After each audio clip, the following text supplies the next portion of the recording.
Je vous remercie beaucoup d'avoir, ainsi que tous les organisateurs, d'avoir pu organiser donc cette conférence. Et donc, je rappelle juste que cette conférence-là s'inscrit dans le cadre, dans la suite d'un ensemble de conférences que j'avais déjà faites auparavant. Donc, j'avais fait déjà des conférences concernant en fait le prompt engineering, l'IA générative. Aussi, donc, j'avais l'occasion de parler du système Retriever Augmented Generation, comment exploiter l'IA générative et le prompt engineering. Donc, j'essaierai de ne pas reprendre beaucoup de concepts dont j'avais déjà parlé auparavant et surtout me focaliser sur cette partie-là, c'est-à-dire le multimodal, donc avec des démonstrations, avec en fait une implémentation, on va dire, from scratch, comme on le dit dans le jargon. Et en même temps, l'objectif, c'est de vous donner les concepts de base, mais en même temps, c'est de montrer comment développer des systèmes intelligents. Et ça, c'est très, très, très utile. Aujourd'hui, c'est très possible. On n'a pas besoin d'avoir beaucoup d'expérience dans la programmation pour être capable de produire des applications qui exploitent l'intelligence artificielle. Et justement, donc, sans trop tarder, donc, je vais passer directement, en fait, au sujet. Alors, il y a un slide que je présente toujours cette fois-ci, je ne vais pas être trop tarder. Pour les gens qui n'ont pas assisté les conférences, c'est-à-dire passées, donc vous avez des liens sur pas mal de vidéos sur la chaîne que j'ai déjà partagées, dans lesquelles vraiment il y a le détail, notamment des concepts de base, on va dire, de l'intelligence artificielle, c'est-à-dire les concepts fondamentaux. Actuellement, généralement, quasiment tout le monde connaît ces concepts fondamentaux. Et surtout, donc, vous avez aussi donc, un détail sur le prompt engineering. C'est quoi un prompt, les caractéristiques du prompt, comment exploiter les prompts, les différents types de prompts. Donc ça, c'est quelque chose d'important.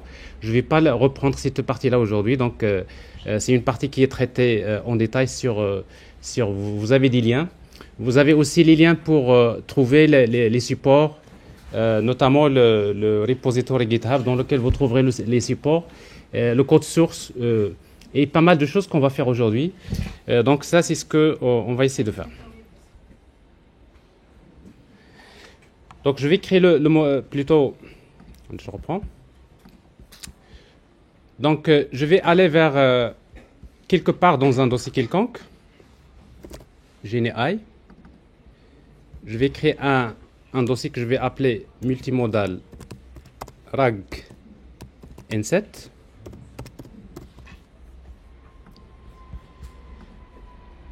Et je vais ouvrir donc ce projet-là. C'est un dossier vide. Donc je pars de rien. Alors comme ça, parce que l'objectif c'est de montrer vraiment les différents éléments. Donc voilà. Donc j'ai ce dossier-là. Alors maintenant je vais utiliser.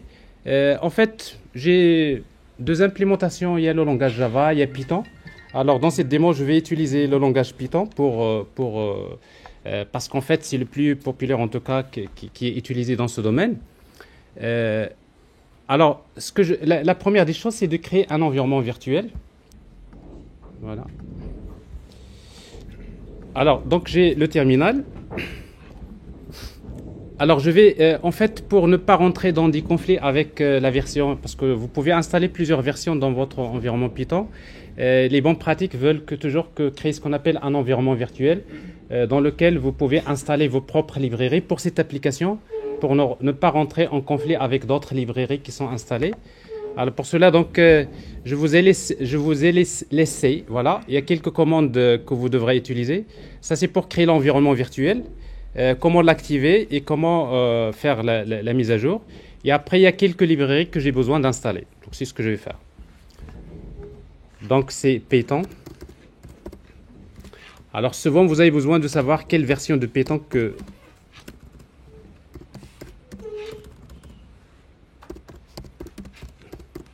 Quelle version de Python? Alors, vous voyez, donc j'utilise une version, en fait, Miniconda. Bon, vous pouvez toujours regarder la version qui est installée de Python. Alors, je vais utiliser la commande Python make VNV, c'est-à-dire Virtual Environment, et je vais lui donner le nom .vnv. Bon, ça c'est l'environnement virtuel, c'est-à-dire toutes mes librairies par la suite que je vais installer vont être stockées dans ce dossier-là. Et puis donc je vais l'activer. Alors comme je travaille avec le Mac, j'utilise source .vnv, le dossier bin activate. Donc j'ai activé cet environnement et après maintenant je peux commencer à installer mes librairies. Alors d'abord j'ai créé le fichier mmrag.py, donc je fais un premier test. Donc si vous faites print un message test, alors si vous exécutez, forcément il va vous demander de spécifier l'environnement. C'est celui que je viens de créer, c'est .vnv. Et après il me demande d'installer le kernel de IPyKernel, parce que là j'utilise le fichier à IPyNB, c'est-à-dire de Jupyter. Donc ça c'est rapide, c'est installé. Et vous voyez donc quand vous avez ça, c'est-à-dire vous pouvez commencer à travailler tranquillement dans votre environnement. Alors maintenant ce que je vais faire, c'est que j'ai besoin des librairies suivantes que je vais installer. Donc j'ai besoin d'utiliser une base de données qui s'appelle ChromaDB. Donc une librairie donc, que je vais installer.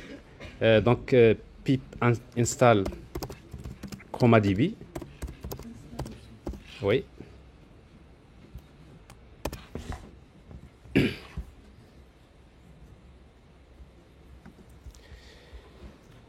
Donc forcément ça télécharge donc ChromaDB, donc il est installé. Alors tout est installé ici, donc à ce niveau-là.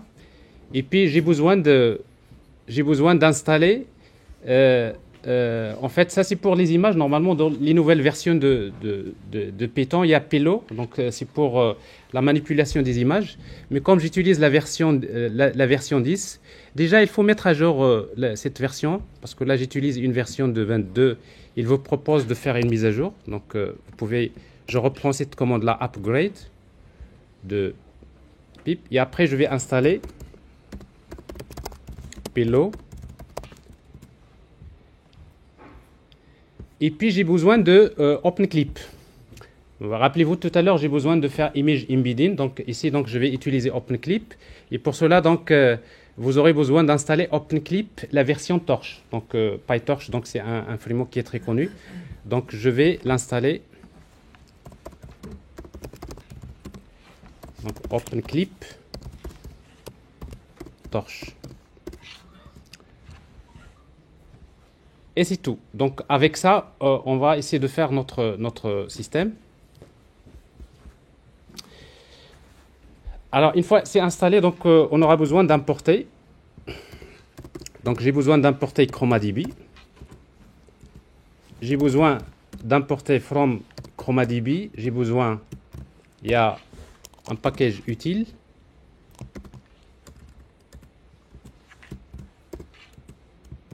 Embedding. Je vais importer OpenClip. Donc c'est OpenClip embedding function.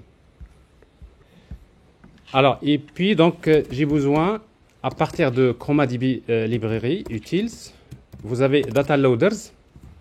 On va importer image loader. Alors pourquoi? Parce qu'en fait ici je vais pas charger dans en fait pour charger charger dans ChromaDB, je vais pas charger le texte, mais je vais charger les images. Pour le texte, on sait déjà le faire, donc je vais vous montrer tout à l'heure la démo. Donc voilà. Et après, j'ai besoin de lire à partir d'un dossier des images. Donc je vais utiliser un package qui fait partie de Python qui s'appelle OS. Voilà. Donc j'exécute. Donc ça c'est j'importe les modèles. Donc une fois que plutôt j'importe ces librairies, et puis qu'est-ce que je vais faire? Donc il me faut un dossier qui contient ces images. Je vais chercher ici. J'ai un dossier véhicule, copier, et je vais le coller ici.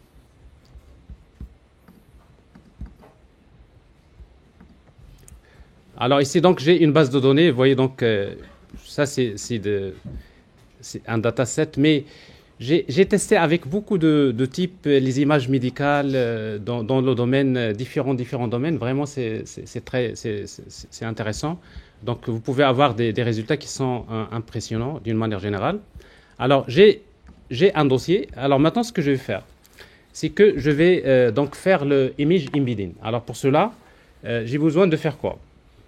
Bon, j'ai besoin de déclarer d'abord un tableau de image IDs.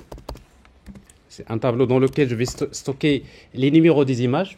Chaque image doit avoir un identifiant. J'ai besoin de stocker le path, le chemin de chaque image. C'est ce qu'on appelle image URIs. Donc ça, c'est un tableau qui est vide pour le moment. Et je connais donc le dossier où se trouvent les images. Donc je vais appeler image folder. Alors le dossier s'appelle véhicule.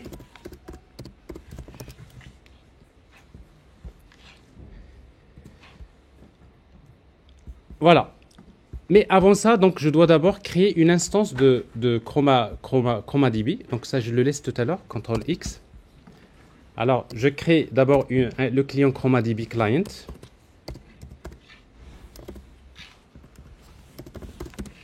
En utilisant la librairie ChromaDB.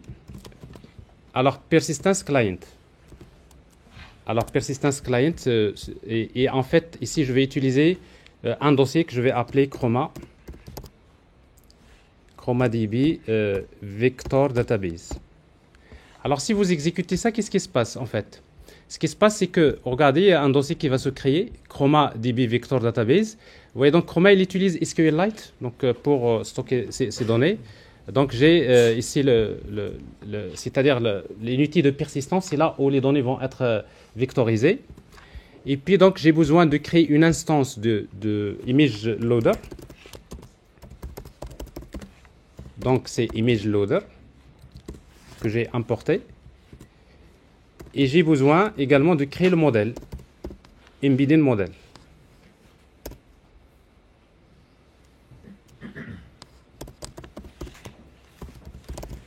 Alors, pour embedding model, c'est OpenClip function. Alors maintenant, je vais créer dans la base de données ChromaDB, on va créer une collection. Parce qu'en fait, ChromaDB, c'est-à-dire on stocke les embeddings dans ce qu'on appelle des collections. Si vous voulez, c'est comme des tables. Donc je vais l'appeler collection. Je vais stocker les véhicules. Alors en utilisant ces clients,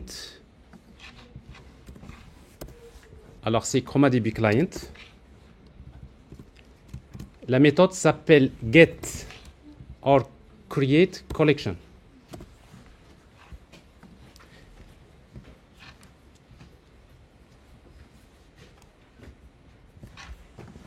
Ça va mieux, c'est lisible comme ça? Je préfère. Alors, je vais créer une collection. En fait, get or create, c'est-à-dire si la collection existe, on va la lire. S'il n'existe pas, on va la créer. Alors, donc le nom de la collection, je vais créer une table ou bien une collection que je vais appeler véhicule. Collection. Le deuxième paramètre, c'est data loader que je vais utiliser. C'est quoi? Pour moi, c'est image loader. Et puis le modèle de embedding que je vais utiliser, alors c'est embedding function, c'est tout simplement c'est celui-là.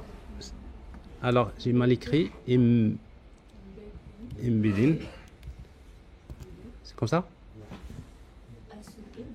Voilà, 2D, embedding function. Donc le embedding model. Donc ça, maintenant, c'est avec ça que je peux maintenant vectoriser mes images, faire la représentation vectorielle. Donc j'exécute. Donc c'est fait. Alors ici, donc forcément, il me demande quelque chose. C'est mal écrit. Ah oui. Vous voyez, donc c'est pas OpenAI que je cherche, c'est OpenClip. Exactement. Parce que tout à l'heure, ce que j'ai installé, c'est OpenClip, c'est pas OpenAI. Donc ici, c'est OpenClip Embedding. Voilà.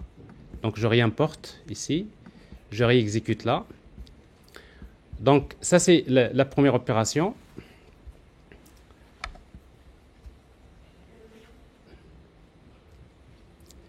Alors ça prend quelques secondes, donc ça c'est a priori, donc pas de problème. Voilà. Alors, une fois que j'exécute cette étape-là, maintenant, je vais passer à l'étape suivante. Et l'étape suivante, c'est...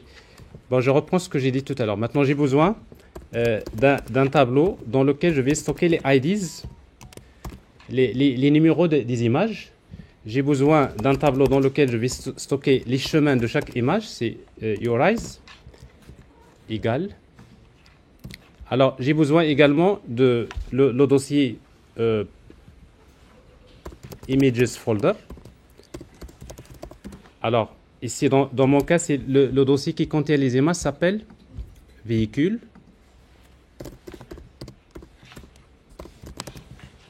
Voilà. Alors maintenant, je vais faire une boucle for. Alors, je vais faire une boucle sur l'index et également image name in.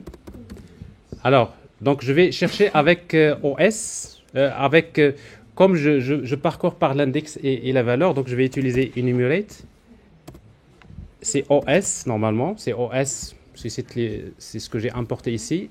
List_dir, ça me permet de d'aller vers le dossier, de me chercher le contenu du dossier. Et le dossier s'appelle image folder, c'est tout. Et de préférence de trier les images par un ordre. Dans ce cas-là, je vais utiliser ici sorted. J'ouvre une autre parenthèse, comme ça. Alors, donc je parcours. Donc, je vais stocker le ID dans la liste des IDs, image IDs append. Je vais ajouter tout simplement l'index que je vais convertir en string, str de index. Normalement, tout à l'heure, je vais vous montrer ça, c'est juste le numéro de l'image.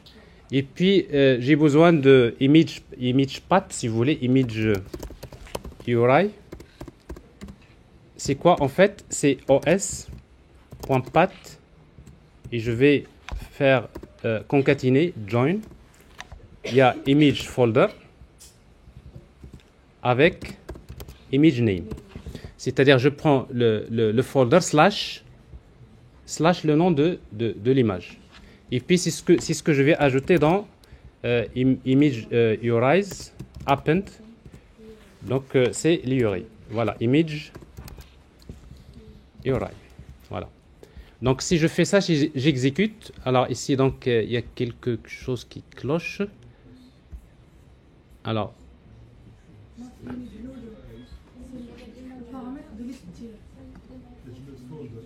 image folder, oui.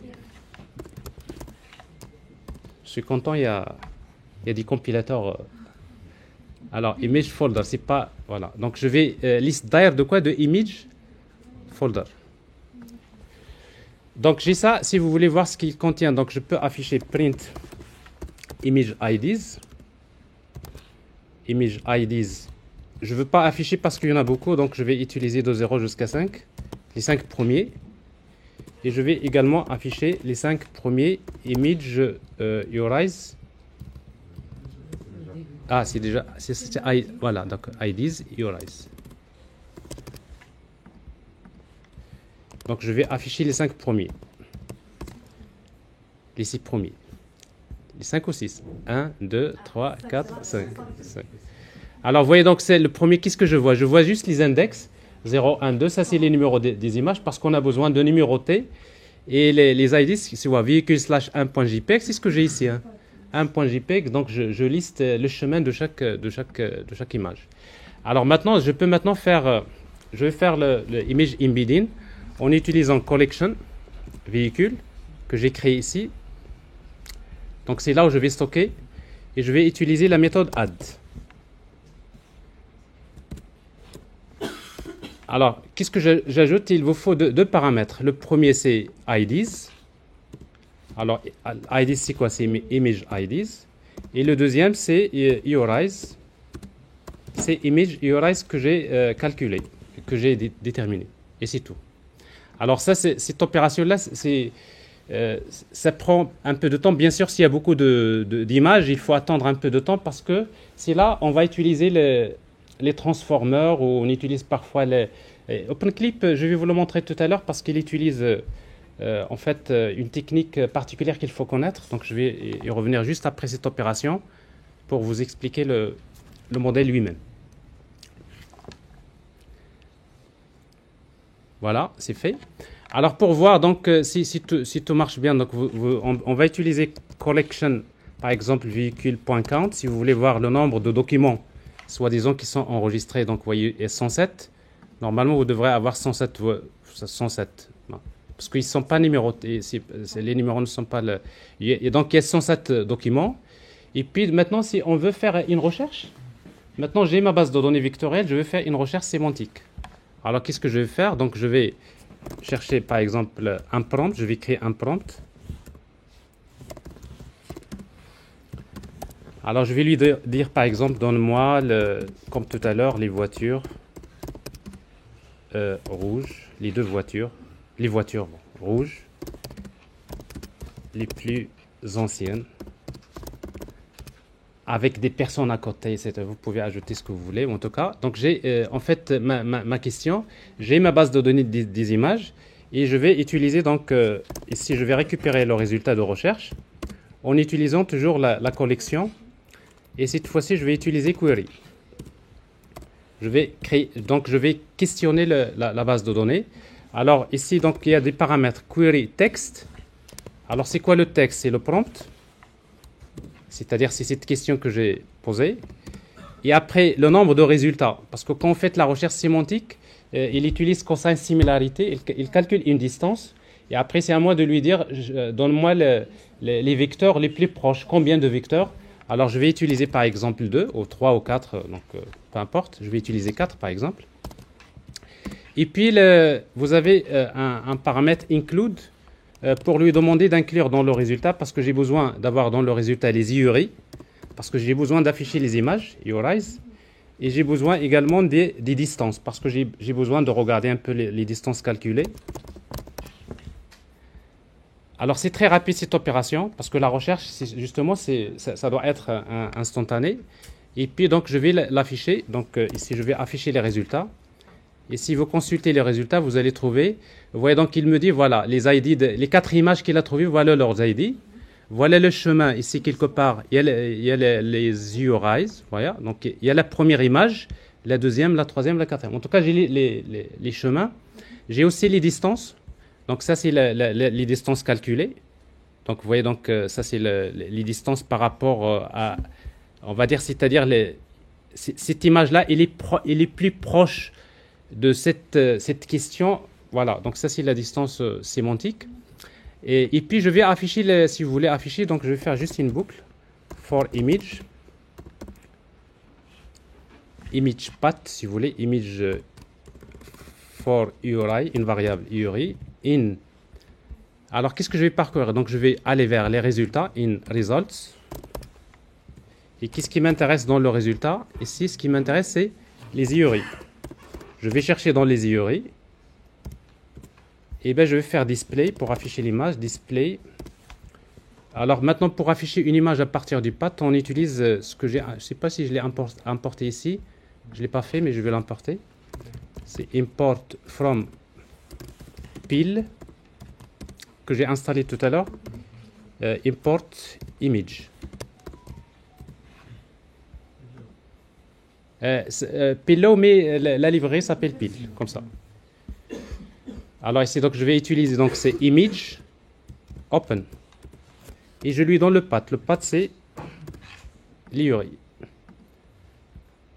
Alors image.open URI. Alors liste read. Alors, c'est quoi ça? Comment? Pardon. Oui, vous avez raison parce que je dois parcourir, regardez. Ici, les URI, c'est une matrice. Donc, c'est-à-dire, donc je vais parcourir, c'est la première ligne de la matrice. Donc, c'est-à-dire, je dois parcourir ici de 0, tout à fait, comme ça. Donc, voilà ce qu'il m'a trouvé. Il m'a trouvé cette voiture, celle-là, celle-là, celle-là. Pour lui, donc, dans la base de données, ça, c'est les 4 voitures les plus anciennes, les plus proches, etc. Mais après, maintenant, pour le RAG, on n'a pas encore terminé le RAG parce qu'on a besoin de poser la question à LLM pour nous donner une description, par exemple, de l'image, faire un diagnostic, quelque chose comme ça. Est-ce que c'est clair pour la première partie? Alors, juste avant de passer à la deuxième partie, donc vous voyez donc qu'il y a le code qui est à peu près, c'est ce que je viens de vous faire. C'est à peu près ça. Alors maintenant pour OpenClip, justement, avant de passer à l'étape suivante, en fait, Clip, c'est quoi? C'est Contrastive Language Image Pre-Training. Donc, c'est un modèle qui a été développé de base par OpenAI. OK? Mais comme je disais, donc, il est open source. Donc, il l'a rendu open source. Donc, c'est la raison pour laquelle maintenant je l'utilise en local, ici, sans problème. Alors, son rôle, c'est quoi? Il apprend tout simplement, c'est un modèle qui apprend à faire la correspondance entre des contenus visuels et des contenus textuels. C'est-à-dire, on va l'entraîner à associer un texte à une image. C'est le principe de base. Donc, le modèle lui-même utilise deux encodeurs. Il y a un image encoder qui est fait de image embedding, c'est-à-dire qui convertit les images en vecteurs. Et il utilise un text encoder qui permet de prendre le texte et d'en faire également une représentation vectorielle. Et par la suite, il va, dans les étapes, si vous voulez, donc, il y a les étapes qui sont décrites là. Donc, la première étape, c'est le pré-entraînement de données. Généralement, le modèle, il utilise un dataset, un large dataset, dans lequel on associe les images au texte, c'est-à-dire on lui donne des images et on lui donne une description. Ça, cette image contient un chien, cette image contient un chat, ça c'est une route à côté, etc. Donc il y a vraiment une grande base de données qui a été utilisée d'abord pour faire la première étape. La deuxième caractéristique, c'est qu'il utilise le double encodage, donc image encoder pour encoder les images, pour faire des représentations vectorielles des images, et text encoder pour faire c'est-à-dire la représentation vectorielle du texte. Alors en fait, l'image encoder, il est basé sur CNN. C'est les modèles classiques de Deep Learning CNN. Il y a une version qui utilise les VI Transformers, les Vision Transformers, parce qu'en fait, ils sont également très utiles dans ce genre de situation. Mais Clip, dans la base, il utilise CNN, c'est-à-dire l'image encoder. C'est-à-dire celui-là, la base, c'est quoi? C'est du CNN. Et puis le texte encoder, il est basé sur les transformers. Alors, j'avais déjà fait une conférence ici même. J'ai expliqué le principe de base des transformers, comment ils fonctionnent. Donc, vous pouvez toujours revenir si ça vous intéresse. Alors, la troisième caractéristique, c'est la représentation unifiée. C'est-à-dire quoi? C'est-à-dire que le text embedding et image embedding sont intégrés dans un espace latent. C'est-à-dire dans un espace latent qui est commun en calculant la distance. Si vous voulez, c'est comme si, par exemple, je prends un dataset. Je prends les images, je prends les textes. Pour l'image, je fais une représentation vectorielle. Pour les textes, je fais des représentations vectorielles. Et après, ici, donc, j'ai ici une matrice dans laquelle je calcule la distance, c'est-à-dire la correspondance entre l'image et le texte. Combien cette description, elle colle à cette image. Combien cette description-là, elle colle à cette image. Donc, c'est des probabilités. Donc, globalement. Et après, la quatrième étape, c'est en fait, c'est une caractéristique.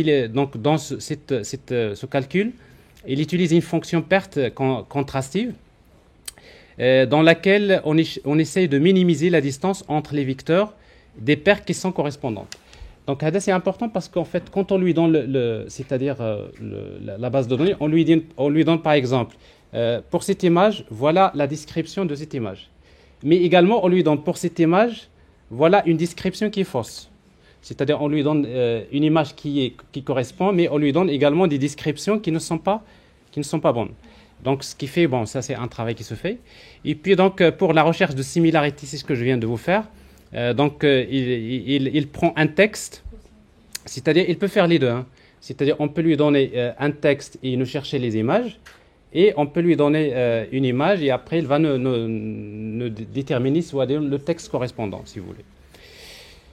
Et la caractéristique numéro 6, c'est que la flexibilité, c'est-à-dire sa robustesse, réside dans sa capacité à être utilisée pour différentes tâches sans avoir besoin de faire un entraînement supplémentaire. C'est ce qu'on appelle le zero shot.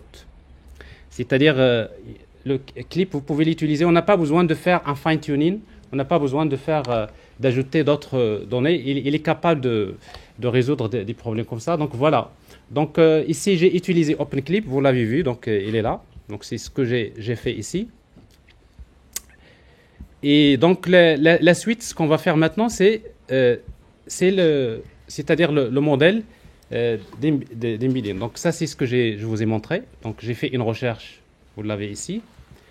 Et puis donc l'étape suivante maintenant, c'est le système RAG lui-même.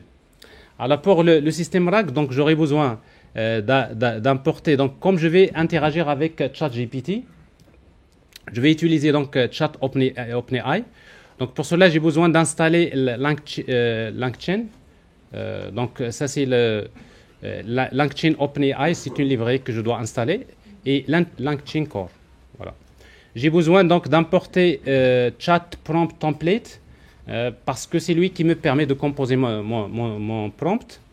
Et j'ai besoin d'importer str à output parser parce que quand j'envoie la requête vers ChatGPT, je récupère une réponse. Généralement, la réponse de ChatGPT contient beaucoup d'informations. Il y a le contenu, il y a le max tokens, le nombre de tokens, etc. Mais après, moi, je vais utiliser donc LangChain pour lui demander de faire ce qu'on appelle string output parser, c'est-à-dire il permet d'aller vers le contenu, de me récupérer le contenu et ignorer le reste. Alors, j'aurai besoin également de convertir les images en format texte. Vous savez, pour convertir parce que quand on présente les images à ChatGPT, il y a deux façons de faire.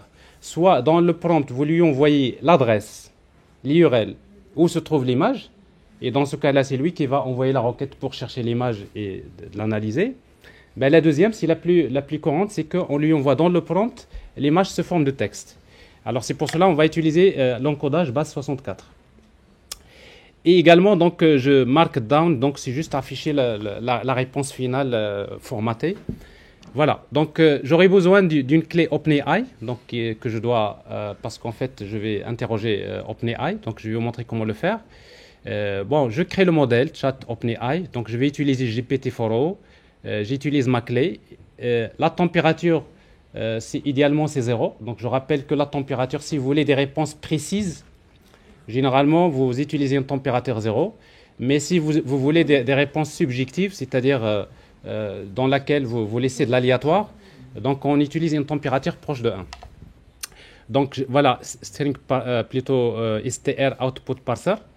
Et puis donc maintenant mon prompt.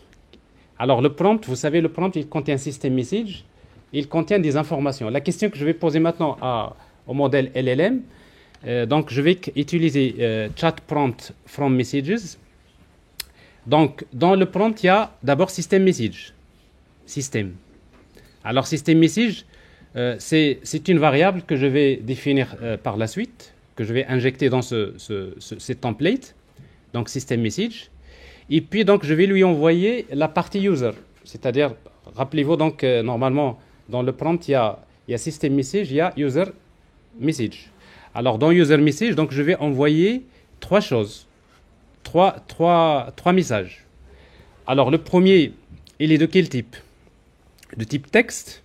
Et c'est quoi le contenu de ce texte? C'est tout simplement la question de l'utilisateur. C'est-à-dire, je vais envoyer la question telle qu'elle est posée par l'utilisateur, je vais l'envoyer. Mais en même temps, dans mon prompt, je vais envoyer des images. Alors ici, donc, je suppose que je vais envoyer deux images qui représentent la requête utilisateur. Donc c'est pour cela qu'on va utiliser donc avec GPT-4o. Le type, c'est image URL.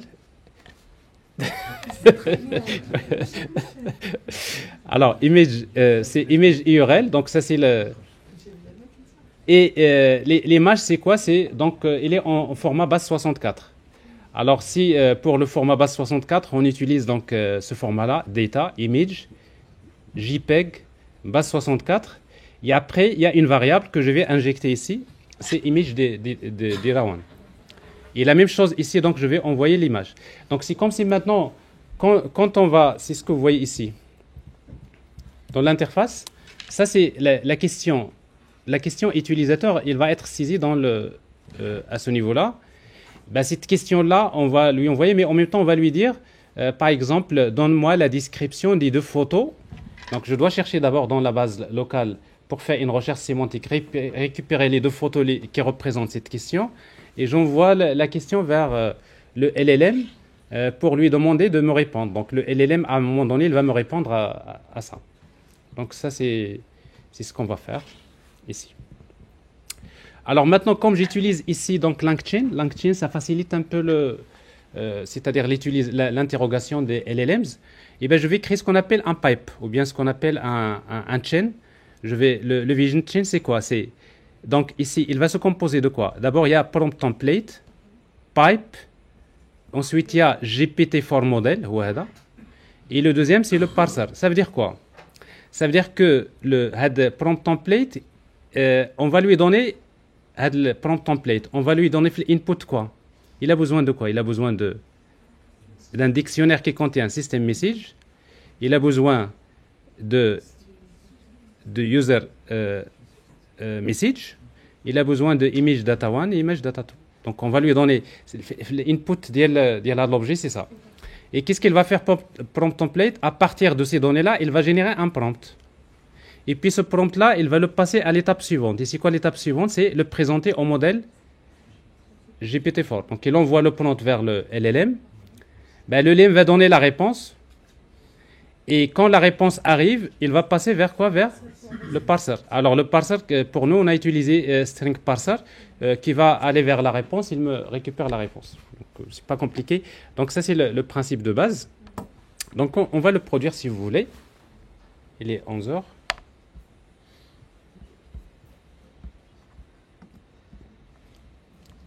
Et qu'on est dans le... Vous êtes pas surchargé. Voilà, j'essaie un petit peu d'être... Voilà, donc on est là. Donc d'abord pour l'installation, alors j'aurais besoin d'installer LangChain.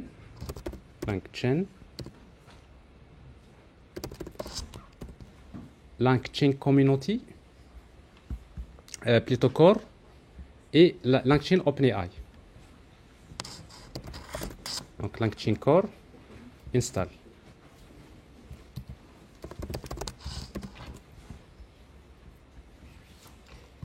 Et LangChain OpenAI. C'est parfait. Donc voilà. Donc from LangChain OpenAI, je vais importer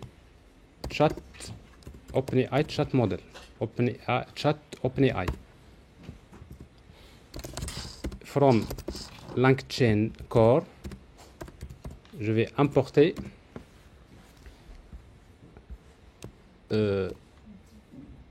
donc normalement c'est parsers ici. Bon. Alors prompt d'abord, chat prompts et après output parsers. Ouais. Donc prompt, je vais importer chat prompt template. Et from LangChain Core output parsers, je vais importer str output parser. Et c'est tout, je pense. Voilà, j'ai besoin de B64 import 64. Voilà, et après quand on va afficher, on va importer le markdown. Voilà, donc je vais passer à la suite. Alors donc ici donc je vais d'abord créer le modèle. Donc GPT-4 for O. Donc c'est chat OpenAI. Alors en fait, chat OpenAI, vous lui donnez d'abord le modèle, le nom du modèle. Modèle. Alors dans mon cas, je vais utiliser GPT-4O. La température, c'est 0. Et puis l'autre chose, c'est quoi? C'est OpenAI Key. Voilà. C'est API Key. Alors maintenant, API Key, donc vous avez... Oui, GPT-4O, c'est une variable. Alors pour la clé, donc vous aurez besoin d'aller vers plateforme OpenAI. Ici donc API Keys, donc dashboard, API Keys. Donc je vais créer une clé. Insert GPT par exemple. Copier.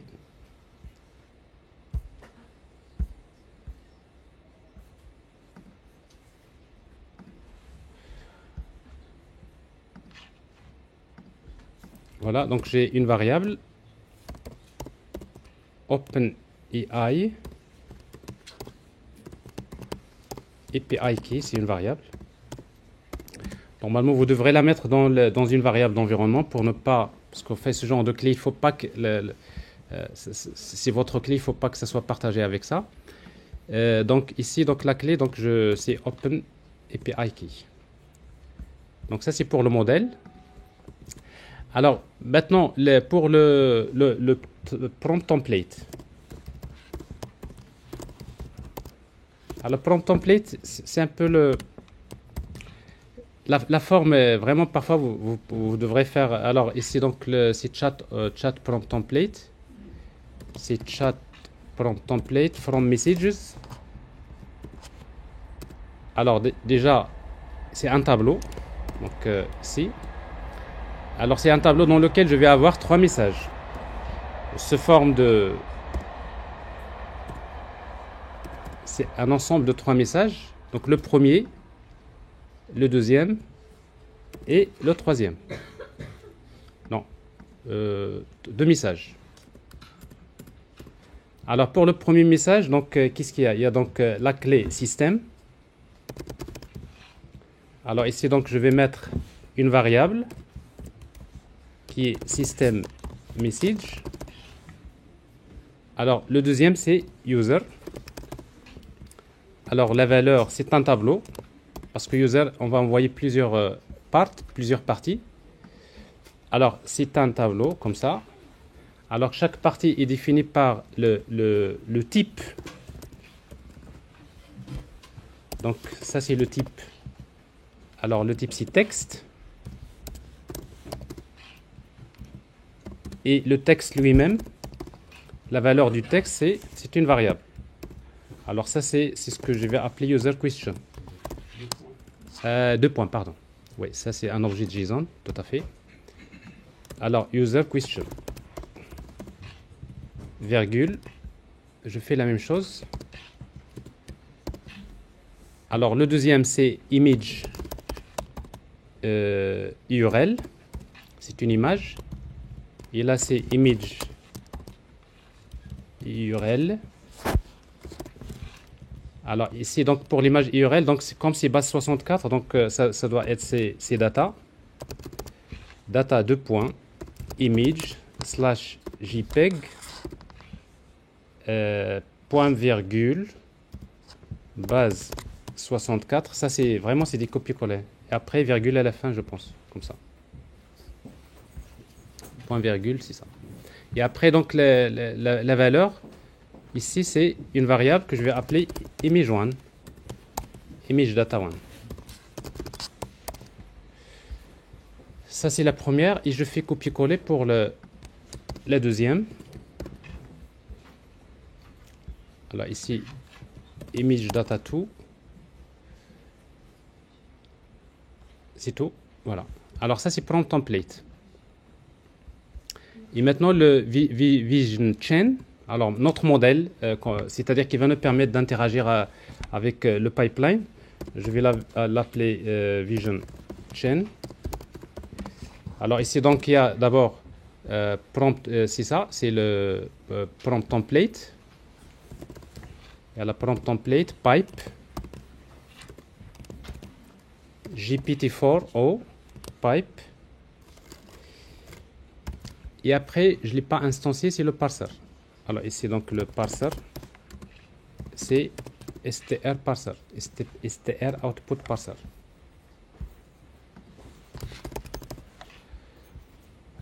Voilà, donc ça c'est fait. Alors normalement il n'y a pas de problème.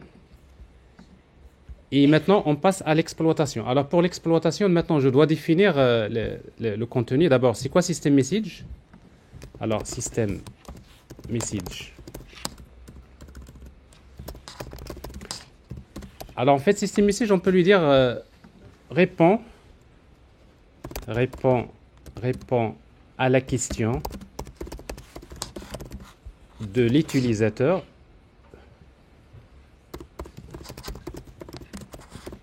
en utilisant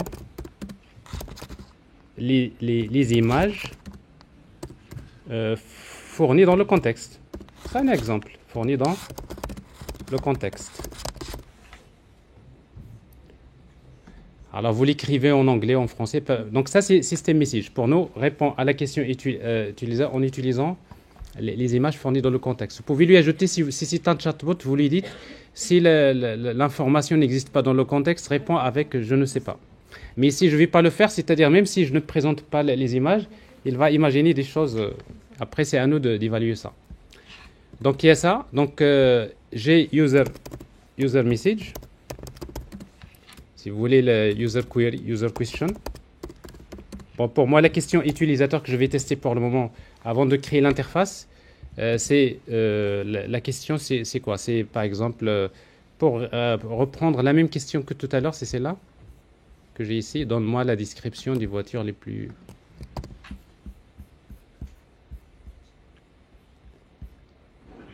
anciennes. Voilà, donc j'ai les images, mais il va falloir que je fasse quelque chose. Donc c'est à partir de ce résultat-là, je vais d'abord récupérer donc les images path1, parce que je cherche deux images. Alors, qui sont donc à partir des résultats, c'est-à-dire semantic results, je vais aller vers les IURI et dans 0, parce que c'est une matrice, si vous vous rappelez. Et là, je vais avoir également 0, c'est-à-dire la première image. Alors, la deuxième image, image path2, ici c'est 1. Donc, je récupère les deux premières images, les deux images qui sont recherchées. Maintenant, je dois lire le contenu de ces images-là et je le convertis en format base 64. Donc, c'est à peu près, il me reste 3 lignes de code. Et comme là, on aurait terminé. Alors, pour cela, donc, je vais importer, j'ai déjà importé OS, oui. Donc, alors, qu'est-ce que je vais faire? Donc, je vais utiliser with open. Je vais ouvrir. Je vais ouvrir donc image path1 as file. Ben, je vais donc image data 1 à quoi est égal? Donc c'est file.read. Alors jusque là c'est vraiment je lis les données binaires, c'est-à-dire l'image, le contenu de l'image, je le lis dans cette variable. Je fais la même chose pour lire la deuxième image. Donc ça c'est pas tout, je vais la lire et je vais la stocker dans cette variable. Et puis donc je vais créer mon dictionnaire, donc image input. Donc c'est un dictionnaire. Alors maintenant, rappelez-vous donc ici, notre dictionnaire, il a besoin de combien d'informations? C'est 4. System message, user question, image data. Donc c'est ça l'input de mon modèle. Alors pour cela, donc c'est image input. Donc image input system. Alors là, il va falloir qu'on respecte ça. La variable s'appelle system message. Il faut mettre ici system message. À quoi est égal? Égal la variable system message. Alors image input entre crochets user question. Donc la deuxième ici.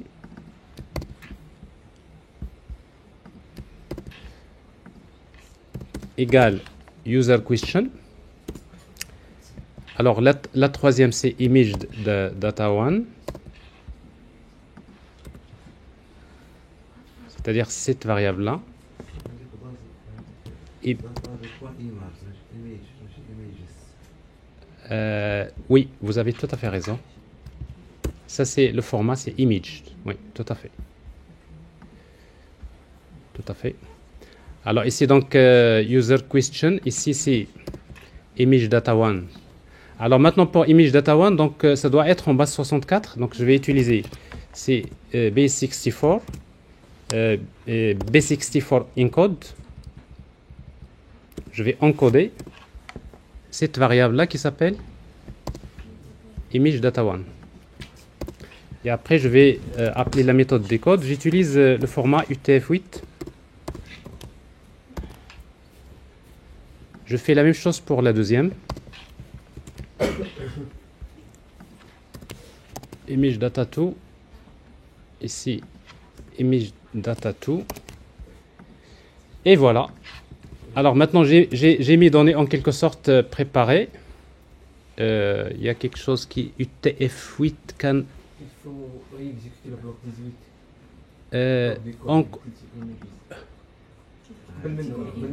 Ah oui, oui, vous avez raison. Le bloc DLH. Ah oui. Ah, celui-là. Non, je l'ai exécuté, je pense. Ah, je l'ai modifié. Oui, oui, vous avez raison. Non, mais ici, qu'est-ce qu'il y a? Alors, ici, il me dit quoi? Il me dit que UTF-8 cannot... je pense que j'ai utilisé B64 encode. Image data 1, image data 2. Alors, ça, c'est image data 1, image data 2. Alors, qu'est-ce que j'ai ici? Alors, regardez avec moi. Donc, les documents sont autorisés. Hein. Ah ouais, fait binary. Read en format. Parce que quand vous dites open, il faut préciser ouais. C'est pour cela il n'a pas... Donc ici, en mode read binary. Alors, la même chose ici. Voilà. Alors maintenant, j'ai ça. Donc, ça tout est préparé. Maintenant, on va poser la question. Comment? Ben, tout simplement, j'ai response égale à mon modèle. Alors, le modèle, c'est vision chain. Et la méthode, c'est invoke. Alors, qu'est-ce qu'on va lui donner? On va lui donner tout simplement ce input. C'est le dictionnaire. Alors, maintenant, on va forcément... Là, on est en train d'envoyer une requête vers ChatGPT. Il nous a répondu. Mais quand j'envoie, il y a quelque chose qui est important. C'est que je vais vers la base de données. Je fais ma recherche. J'envoie le prompt. Tout est fait. Et après, maintenant, je vais afficher le résultat. Alors, print response. Et comme je vais garder le format... Alors, normalement, si vous faites print response, vous voyez ça. Mais ça, c'est le format markdown. Je vais l'interpréter, donc je vais utiliser ces display markdown de préférence pour avoir le format. Alors, markdown de response. Mais markdown, il faut l'importer. Alors, from IPython import markdown. J'ai une ancienne version, donc je dois l'installer de Python. Donc je vais faire pip install markdown. Markdown.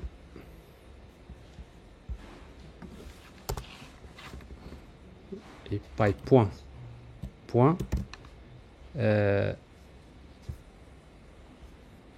Alors je l'avais point display.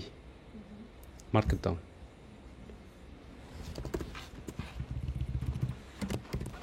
Voilà. Voilà donc la réponse. Il nous dit donc les images comptent. Donc ça c'est la réponse du modèle. Des voitures Suzuki Swift rouge. Cependant, je ne peux pas déterminer l'année de fabrication à partir des images seules. Voici une description. Donc la marque, le modèle, voilà la taille. Voilà. Alors, si vous voulez que les images soient affichées, donc on peut en profiter quand on fait la recherche ici. Donc, je peux utiliser ici display image.open. Donc, ici, c'est image.1. Display image open.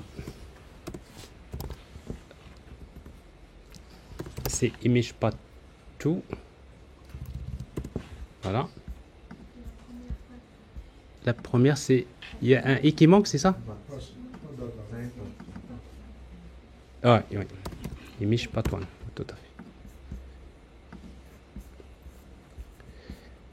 Alors comme ça ici, donc si on fait ça, je pense qu'on va lui demander, il y a quelque chose, donne-moi il est où donne-moi une description des deux voitures rouges les plus anciennes. Bon, normalement, il devrait comprendre qu'il y a deux voitures. Donc j'envoie la requête.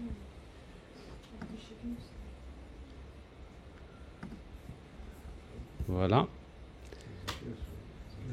C'est la même voiture. Ah, c'est la même. Donc vous voyez, donc on s'est trompé. Ici, c'est les mêmes voitures. Pourquoi alors Deux marques différentes. noir. Allez, on va changer la couleur. On va lui dire donne-moi les deux voitures noires. Noires de marque.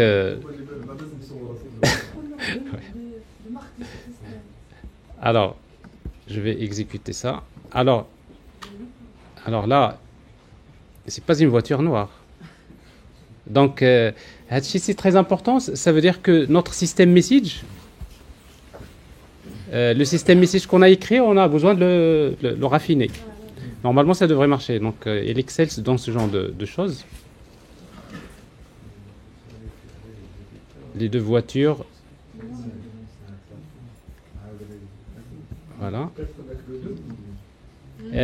Ah, là, il y a une erreur.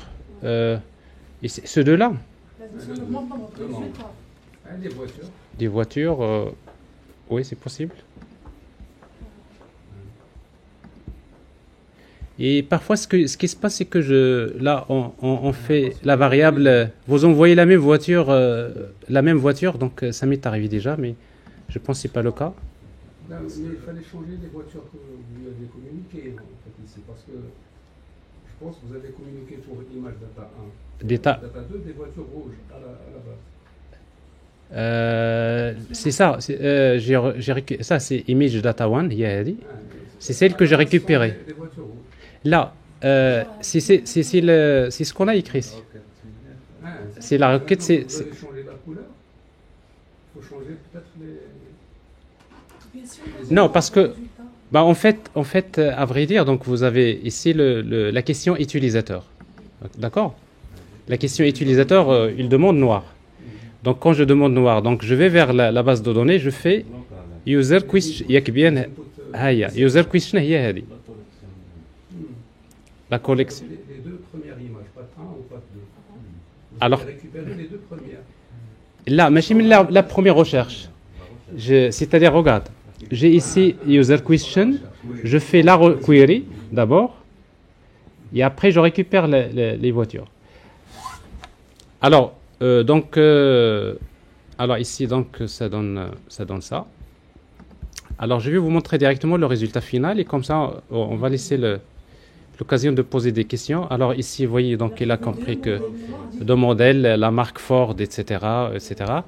Alors peut-être dans la base de données, il n'y a pas de voiture noire. Donc en tout cas, ici, de voitures sans préciser la couleur. Normalement, j'ai déjà vérifié, ça marche. Vous voyez, donc là, il a trouvé donc, des choses comme ça. On va lui poser la question. Voilà, alors maintenant, ce qui reste juste, on va dire, comment on dit, put all together, c'est-à-dire poser tout ça dans une seule application. Et comme le temps ne le permet pas, donc voilà, donc j'ai fait que copier-coller, j'ai créé une petite application avec une interface graphique, je vais vous la montrer. Elle est là, sur App MM, ça doit être celle-là. Voilà, c'est le même, donc ici, donc ça c'est l'application que j'ai ici. Voilà, donc c'est une application dans laquelle j'utilise Streamlit. Alors Streamlit, c'est une librairie qui permet de créer des interfaces. C'est très rapide, c'est vraiment assez simple. Tout ce que je fais là, je vous montre. Et ici, qu'est-ce que j'ai ici? Je vais afficher donc ici, donc je vais afficher. Tout ça, c'est des textes que j'affiche dans l'interface. Je vais créer une zone de texte input, ask your question. D'accord? Ask your question, c'est-à-dire, je vais demander à l'utilisateur de saisir sa question. J'ai la question, Et puis, qu'est-ce que je fais? Je fais appel if user question, c'est-à-dire si l'utilisateur, je vais agrandir un petit peu. Alors, si la question est saisie, bah, qu'est-ce que je vais faire? Je vais faire appel à une fonction que j'ai créée qui s'appelle search image. Alors, search image, qu'est-ce qu'il fait? Bah, tout simplement, il va utiliser la collection point query. Donc, il y a la question, je retourne le résultat. Elle est la première étape. La deuxième étape, c'est je vais poser la question LLM. Donc, j'appelle une fonction que j'ai appelée ask LLM. Et qu'est-ce que je lui transmets? Je lui transmets la question de l'utilisateur posée et plus les résultats de recherche. Alors, donc, ask LLM, qu'est-ce qu'il fait? Il fait la dernière opération que j'ai faite. Donc, je crée d'abord on va dire le dictionnaire. User query, il y a user question. Je vais mettre la première image, la deuxième. Je lis les images, je les convertis en format base 64 et je fais invoke. C'est ce que je viens de faire. J'envoie la requête et je récupère la réponse. Et puis je demande Streamlit Markdown, j'affiche la réponse. Alors au début, l'initialisation, je crée avec plutôt prompt template, c'est le même que j'ai créé tout à l'heure. J'ai le modèle créé. La clé, il n'est pas là, donc je vais la chercher dans l'exemple de tout à l'heure.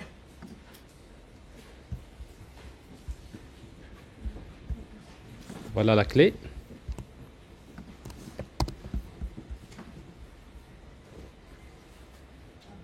Donc app.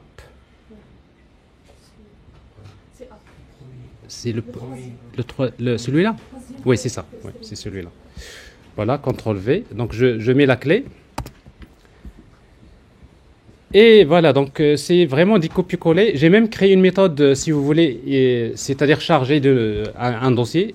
Une méthode, vous lui donnez un dossier qui contient les images, il parcourt le dossier et il va vectoriser les images. Donc c'est-à-dire au niveau de l'interface, c'est à chaque fois je veux ajouter des images dans ma base de données et c'est tout. Alors ce que je vous propose, c'est très simple. Ben, je prends ce fichier-là, comme le code est bon, et comme ça je vous montre même les livrets qu'il faut installer. Je reviens à celui qu'on a créé ici, notre projet ici. Et on va coller. Alors,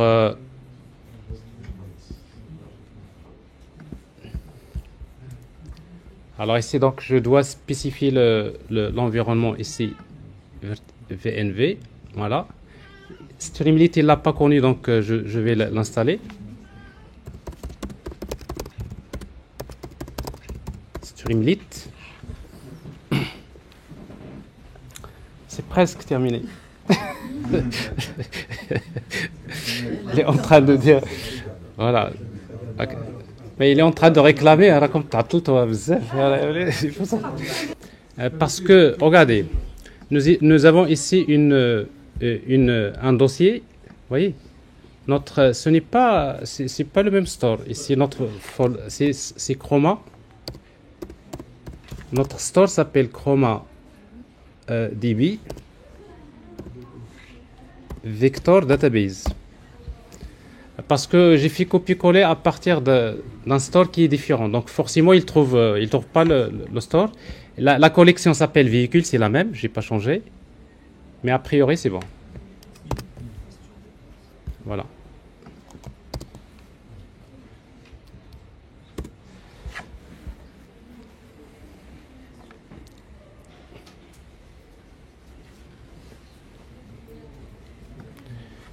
Voilà, donne-moi.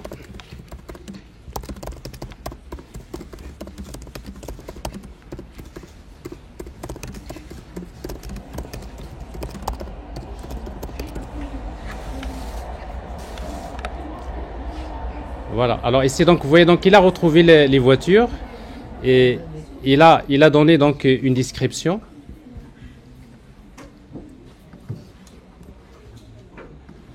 Donc je vais lui demander de me décrire la marque et après la taille. Hein? Est-ce qu'il a décrit son détail sans lui demander la marque? Alors on va regarder. Voilà. ça me donne ça.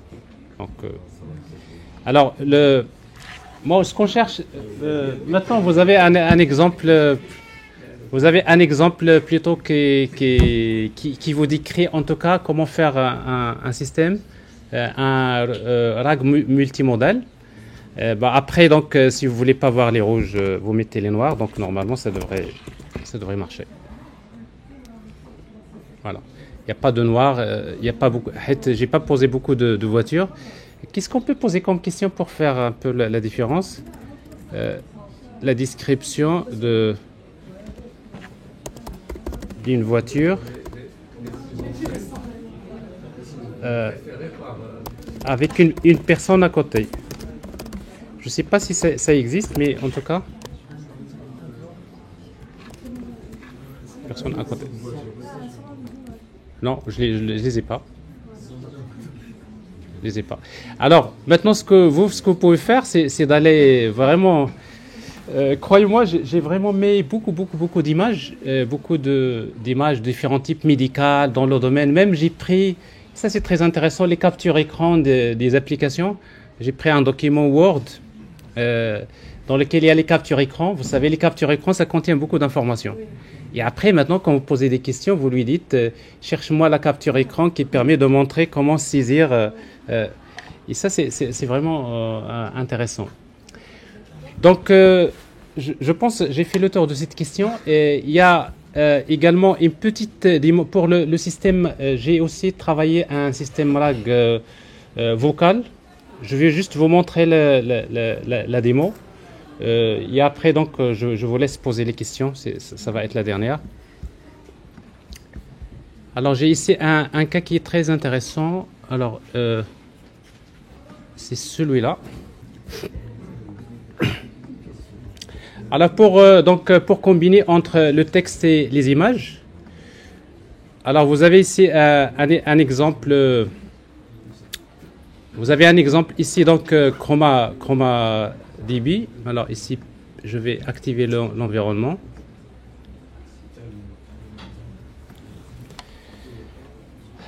Alors, c'est le même phénomène. Donc, je crée une base de données. Voilà, cette fois-ci, j'ai pris un document PDF. Donc, j'ai pris un document PDF. Vous pouvez chercher, il y a des livres. Open Text Library. Ça, c'est très utile. Il y a plein de livres. Vous cherchez juste le sujet, par exemple, Computer Science. J'ai cherché Databases. J'ai téléchargé un livre avec beaucoup de pages concernant les bases de données. Et ce livre-là, il est là.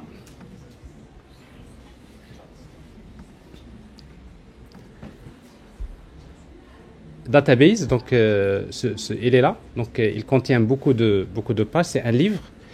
Et après, donc, je vais lire le texte. Je vais utiliser GPT-4o. Je fais le split. Donc rappelez-vous, donc je fais un split. Il faut que j'exécute ça. Alors, collection, c'est fait. Ça, c'est exécuté.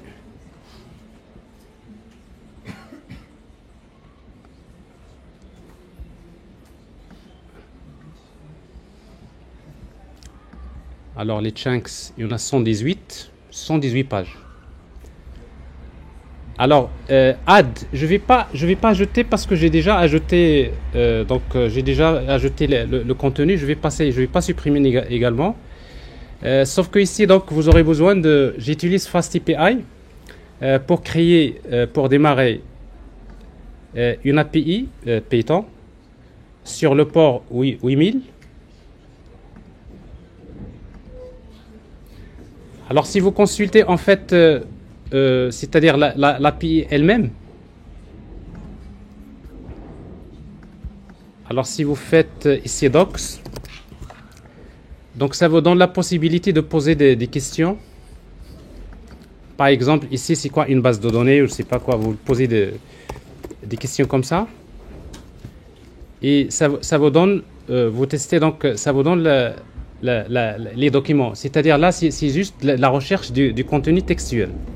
Alors maintenant, ce qui m'intéresse, c'est ça. Si je veux créer un système vocal, auquel je vais poser des questions et je voudrais qu'il me réponde avec de la voix, parce que ça c'est vraiment impressionnant, c'est quelque chose de tout récent. Et pour cela, donc, j'ai ici en fait, le reste c'est du JavaScript, notamment avec React. Donc ici, il suffit de démarrer un serveur. Je vais le démarrer. C'est npm.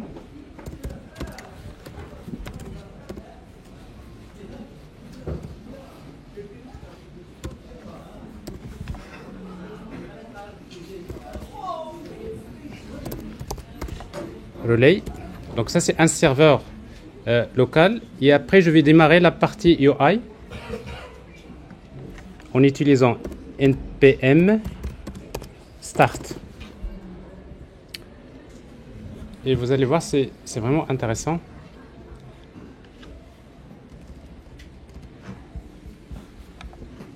Alors je vais me connecter. Alors si vous voulez, mon interface maintenant, elle va se connecter vers mon application en utilisant les WebSockets. Hey there, how can I help you today with databases? Got any questions or topics you're curious about? Est-ce que tu peux me dire c'est quoi une base de données? Bien sûr, une base de données, c'est comme un grand classeur numérique. Elle permet de stocker, organiser et gérer des informations de manière Donne-moi structurée. le titre de ce livre. Une base de données, c'est un système organisé Est-ce que tu peux me donner l'auteur de ce livre? Désolé, je ne peux pas t'aider avec ça. Une base de données, c'est plus axé sur le stockage et la gestion des informations. Pas vraiment sur les Pour vous livres dire, ou... non, il y a en fait, vous voyez déjà le fait qu'il n'affiche pas ici, c'est-à-dire qu'il n'arrive pas à contacter il n'arrive pas à... Non, parce qu'en fait, dans c'est 8000. HTTP, c'est bien 8000. Alors, je vais le redémarrer. CTRL-C. Et vous allez voir, vraiment, c'est vraiment impressionnant. Alors, ça, c'est... Je démarre le relay server. OK. Et ensuite, je démarre npm start.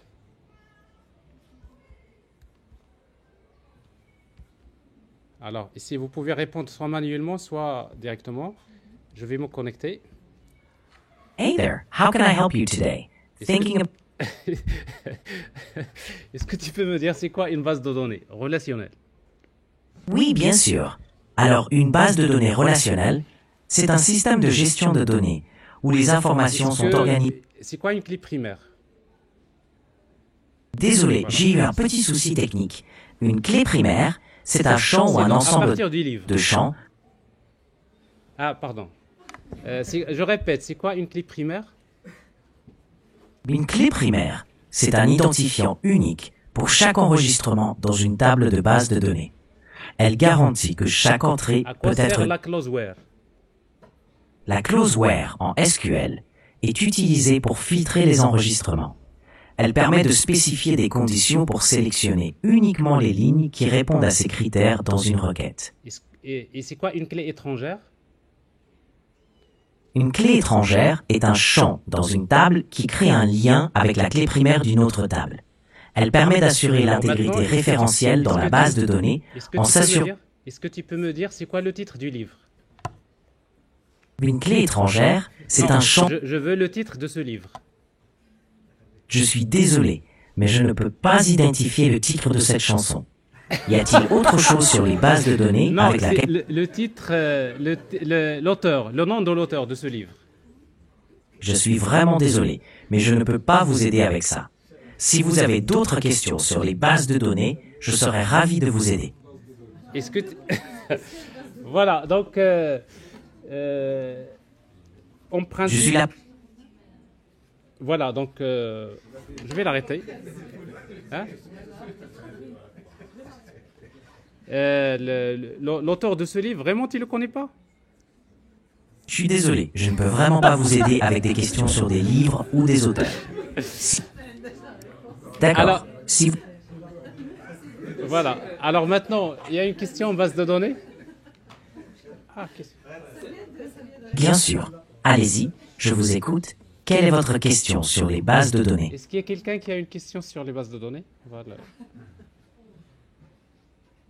Alors, ma question, les règles d'intégrité référentielle, c'est quoi? Vas-y. Comment mettre en place des contraintes de manière non déclarative? Alors, comment mettre les contraintes de manière non déclarative? Les règles d'intégrité référentielle garantissent que les relations entre les tables d'une base de données restent cohérentes. Si vous souhaitez imposer des contraintes de manière non déclarative, vous pouvez le faire dans votre logique applicative, comme dans votre code back-end. Par exemple, Merci, c'est très bon, donc je suis satisfait de vos réponses. Mais ça, c'est quoi ça? C'est un système RAG. Là, il exploite un livre, mais en même temps, on utilise bien sûr donc un système vocal. Si vous voulez voir plateforme OpenAI, si vous voulez vraiment savoir ça, vous allez vers la documentation et vous cherchez speech plutôt. Alors c'est real time. Vous allez m'aider à trouver ça. Real time. C'est ça. Real time API. Alors ça c'est très récent. Maintenant vous pouvez utiliser cette API real time. N'importe quelle application, il peut interroger GPT, c'est-à-dire cette API, et ça vous permet de faire ça. Et si pour démarrer, vous avez Get Started, vous avez un repository, vous voyez, un repository qui est fourni par OpenAI, dans lequel vous avez la base de cette application.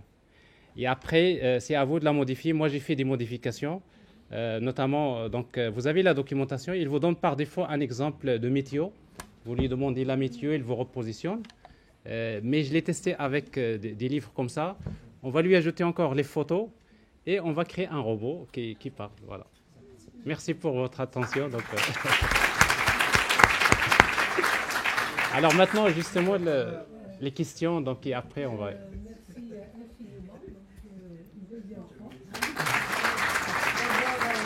infiniment. C'est un workshop donc, dédié à ce que vous avez vu. Alors, si vous avez des questions, donc le débat est ouvert pour toutes les questions, donc les questions qui sont en relation avec ce qui a été fait. Si vous avez des interrogations par rapport à des recherches que vous faites, n'hésitez pas. Donc, c'est beaucoup plus convivial, familial que purement formel et académique. Bonjour, merci beaucoup Mohamed pour cette conférence de très grande qualité, donc, qui a en fait donné des pistes pour les chercheurs, mais aussi qui a donné des pistes pour les ingénieurs, donc à travers l'ensemble des démonstrations que vous avez faites. Ma question, c'est par rapport à la fiabilité. Oui. La fiabilité des résultats.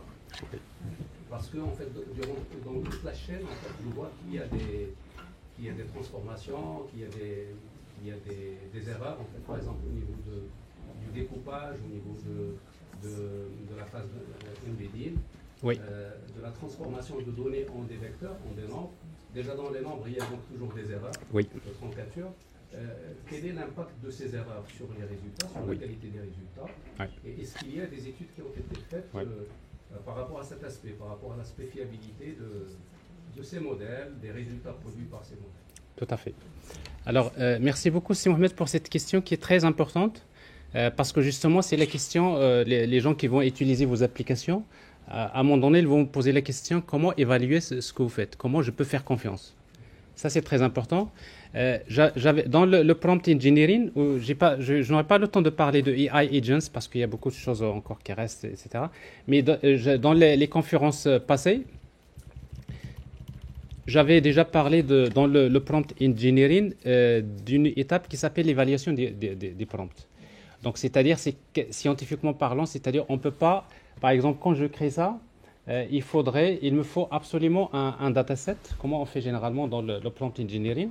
Il me faut un dataset qui est labellisé par des experts. C'est-à-dire, tu vas prendre des questions, voilà les réponses. Voilà, une fois que j'ai ce dataset, ben, c'est très simple. Ce qu'on fait généralement, C'est que on va boucler sur ce dataset, on prend la question, on l'envoie vers notre système. Le système n'envoie la réponse. Et puis, il va falloir comparer sémantiquement la réponse du modèle avec la réponse de l'expert. Et cette fois-ci, donc, il y a des métriques. Donc, il y a beaucoup de métriques qui ont été développées dans l'IA générative. Donc, ça dépend des cas. J'en ai parlé une fois, Rouge, j'ai parlé de BERT score.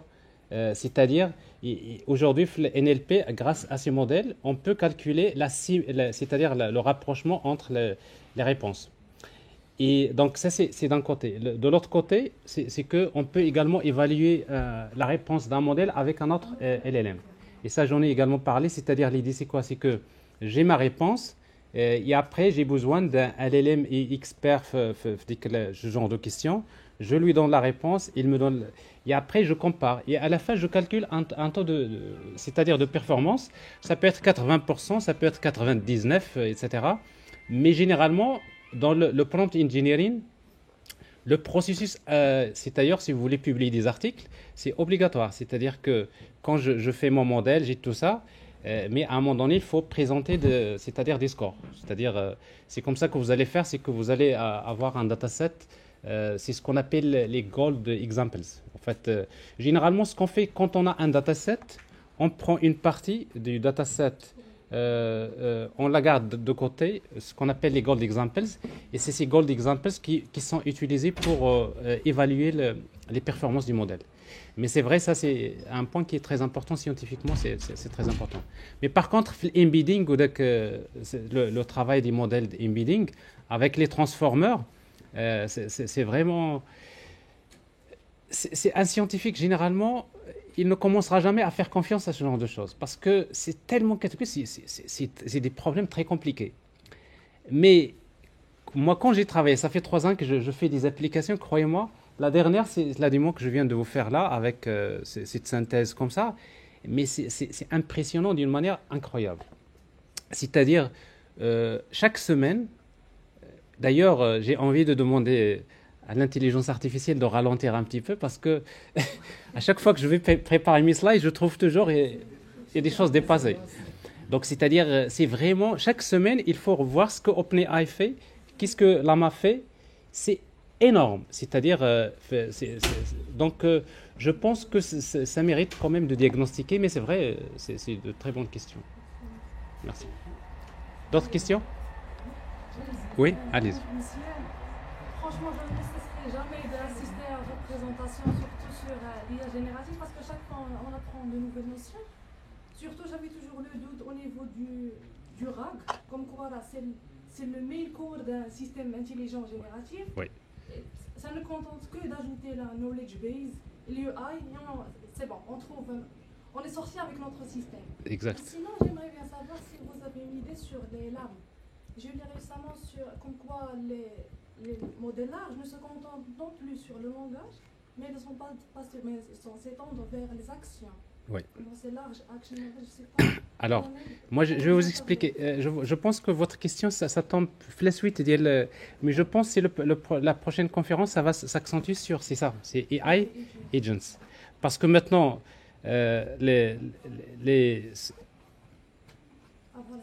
parce que voilà, c'est le knowledge exactement. C'est exactement ce que... Maintenant, si vous avez fait un peu globalement, les systèmes d'information, vous avez fait l'IA générative, à quoi ressemblent les systèmes d'information des entreprises de demain ou d'aujourd'hui pour les gens qui sont bien actualisés? C'est que finalement, vous allez avoir les choses classiques. Donc, vous avez des applications classiques, vous avez un front-end, vous avez une API gateway, vous avez des contrôleurs. L'utilisateur souvent, il envoie des requêtes vers les services. Et puis, donc, on va vers la base de données, on récupère des données, on va donner des réponses. Donc, ça, c'est les systèmes classiques. Alors que maintenant, il y a la notion des agents. Vraiment, la réalité, c'est AI Agent. Et c'est quoi AI Agent? Un agent, d'abord, en termes de AI Agent, c'est un composant qui est basé sur un LLM. Mais, l'idée principale, c'est que généralement, parfois vous posez une question qui a besoin d'utiliser l'intelligence artificielle. Alors, votre question arrive vers l'agent. OK? Alors, l'agent, qu'est-ce qu'il fait? Il pose la question au LLM. Vous savez, LLM, c'est ChatGPT. Mais ChatGPT, parfois, il ne peut pas accéder à votre système d'information. Alors, on a vu qu'avec le système RAG, c'est une façon. On peut utiliser un système RAG, c'est-à-dire un agent peut utiliser RAG comme étant un tool, ce qu'on appelle un tool, dans lequel il va récupérer des données, le contexte, il envoie au LLM qui lui donne la réponse, c'est ce qu'on a fait. Mais maintenant, dans AI Agent, qu'est-ce qui se passe? C'est que quand une question est posée au LLM, plutôt à un LLM, et bien dans la question, on envoie ce qu'on appelle les tools. C'est-à-dire, je pose un prompt, et dans le prompt, il y a une partie qui s'appelle les tools. C'est-à-dire quoi? Vous dites à LLM, de réponds-moi à cette question, sachant que j'ai une fonction qui permet de consulter, par exemple, les informations sur l'entreprise. J'ai une fonction qui permet, par exemple, de consulter les résultats de la bourse, par exemple, les cotations actuelles. Le prompt, je lui donne quelles sont quelques fonctions que j'ai dans mon système d'information, c'est-à-dire c'est des services. Donc, les prompts d'abord, c'est comme ça qu'on fait. Donc, quand vous lui envoyez un prompt qui contient des fonctions, eh bien, le LLM, il est capable, une fois que vous lui posez la question, il vous répond, il vous dit, j'ai besoin de ce tool, j'ai besoin que vous exécutez cette fonction. Et bien, l'agent, qu'est-ce qu'il fait? Il fait appel à la fonction, il va vers la base de données, il récupère des données, et il lui envoie encore la question. Il lui dit, voilà ce que tu m'as demandé. Le LLM, il va analyser, et il va encore lui donner la réponse, il lui dit, maintenant, j'ai besoin, par exemple, de connaître tel. Et l'agent doit être capable d'interagir avec le système. Il lui fournit. Donc, vous voyez, donc, ici, c'est quoi? C'est la réflexion. Donc, c'est-à-dire qu'un agent, il va rentrer dans un système qui va réfléchir. Il va, grâce à un LLM, il va commencer à réfléchir jusqu'à ce qu'il trouve des réponses adéquates aux problématiques. Donc, ça veut dire qu'on peut créer des systèmes autonomes avec AI Agent. Donc, vous voyez, donc, l'agent, il utilise des tools. Ou les tools, ça peut être un RAG, ça peut être... il va rechercher sur le web des choses actuelles. Ça peut être... c'est un service métier de l'application. Donc, ce qui nous donne à peu près la définition d'un agent comme ça, c'est un LLM plus, il y a une base de connaissances, plus un planning, parce qu'en fait, les systèmes multi-agents actuels, si vous utilisez par exemple Crow AI, qui est un framework très récent qui est utilisé, il crée ce qu'on appelle un workflow. C'est-à-dire, il faut créer un workflow dans lequel vous allez définir le workflow c'est-à-dire des agents qui vont collaborer pour faire ça. Donc, il y a une réflexion, et cette réflexion, ça vient de là. J'ai même ici un diagramme de séquence d'un exemple de cas. D'ailleurs, j'ai l'application, le code source, il est avec Spring AI, avec Java, cet exemple-là. Donc, vous avez, en fait, l'utilisateur va poser la question à l'application pour lui dire, je veux que fais-moi l'analyse financière de Maroc Télécom, par exemple. Et après, qu'est-ce qu'il va dire? L'application, il va d'abord envoyer la requête telle qu'elle à LLM. Il lui dit, voilà, je veux que tu me fais l'analyse. Mais regardez, il y a la question, il y a quoi? Des tools. Alors, je lui envoie un ensemble de tools. Qu'est-ce qu'il va faire le LLM? Il répond, mais dans la réponse, c'est-à-dire l'agent, il doit comprendre qu'il doit faire appel à une fonction qui va récupérer, par exemple, au départ, les informations sur la compagnie. Le nom de la compagnie, etc., parce que sinon, le LLM, il va vous dire Maroc Télécom, je ne connais pas. Donc, il récupère le nom de la compagnie, ensuite, il envoie le prompt, et ça, c'est automatique. C'est-à-dire, c'est ça ce qui est bien. Donc, les librairies actuelles, Spring AI, si vous envoyez la requête, vous lui dites Tools, et vous lui donnez les outils, donc, automatiquement, dès qu'il y a une réponse dans laquelle le LLM demande à l'agent d'invoquer un tool, il le fait. Donc, vous voyez, donc on lui envoie les informations sur la compagnie et les tools. Et encore, il va lui demander, je veux des données financières. On va vers notre système d'information. On récupère, par exemple, les résultats des dernières cotations, etc. Et après, on va lui envoyer la compagnie et les données financières. Et puis, donc, encore les tools. Et à la fin, quand il a toutes les données pour répondre. Et après, il génère un rapport. Il fait de l'analyse financière. Mais j'ai vu les rapports, donc j'ai même la démo ici, donc je pense qu'on n'aura pas le temps. Mais si ça vous intéresse, c'est une application avec React et Spring AI. Vraiment, ça donne à la fin un rapport. C'est un exemple comment utiliser AI Agents. Je pense que la vidéo même, je l'ai partagée sur YouTube, donc vous pouvez la voir. Mais effectivement, ça c'est la next generation, c'est-à-dire l'intelligence artificielle, avec tout ce qui se fait maintenant, c'est qu'à un moment donné, d'ailleurs ChatGPT 5 qui va sortir, il est temporisé parce que tout est basé sur AI agents. C'est-à-dire la notion maintenant, si les systèmes multi-agents qu'on a étudiés depuis des années, qu'on n'arrive pas à mettre en œuvre, maintenant, c'est maintenant qu'on peut les faire. Voilà. Donc, D'autres questions? Merci. Qui était avant?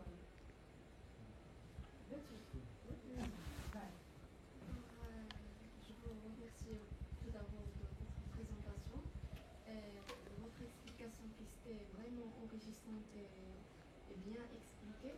Alors ma question c'est lorsqu'on est amené à créer des modèles, surtout dans le domaine médical, oui.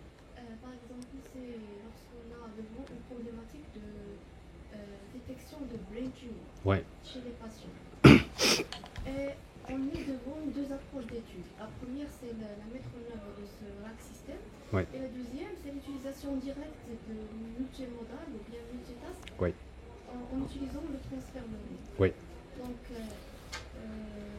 la question, c'est devant entre ces deux modèles, qui est le plus stable entre eux. Et sinon, est-ce qu'on peut faire un mix entre ces deux, Oui. ces deux approches pour former Oui. notre modèle?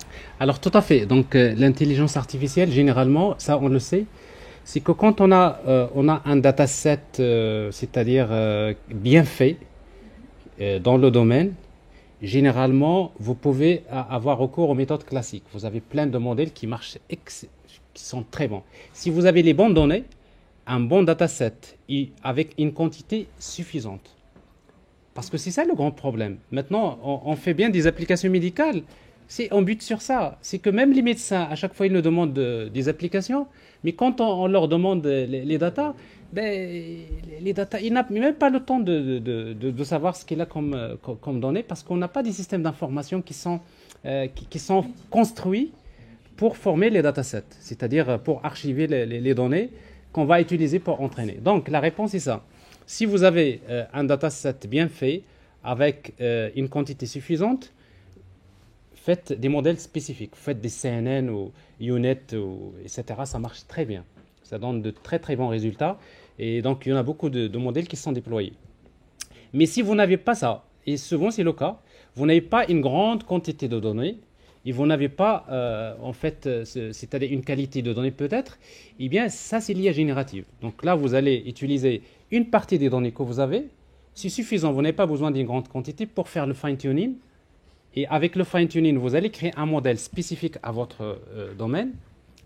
Et après, par la suite, vous utilisez des systèmes RAG supplémentaires pour fournir la base de connaissances dans les prompts.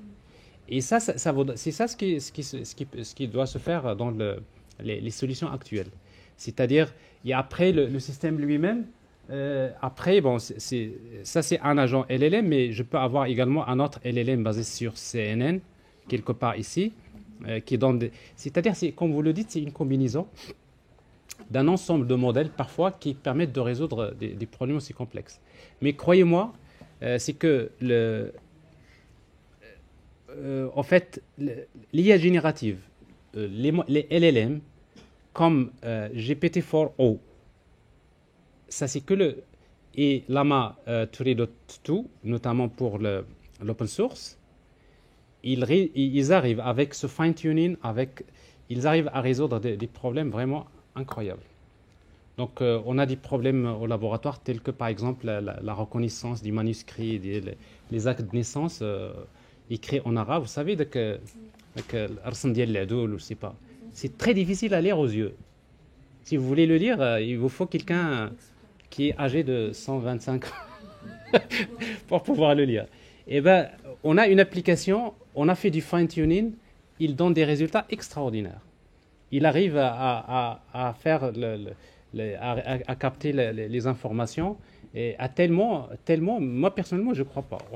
Donc, c'est-à-dire, quand je vois les résultats, je me suis dit, les méthodes classiques c'est terminé parce que les méthodes classiques ne donneront jamais un résultat.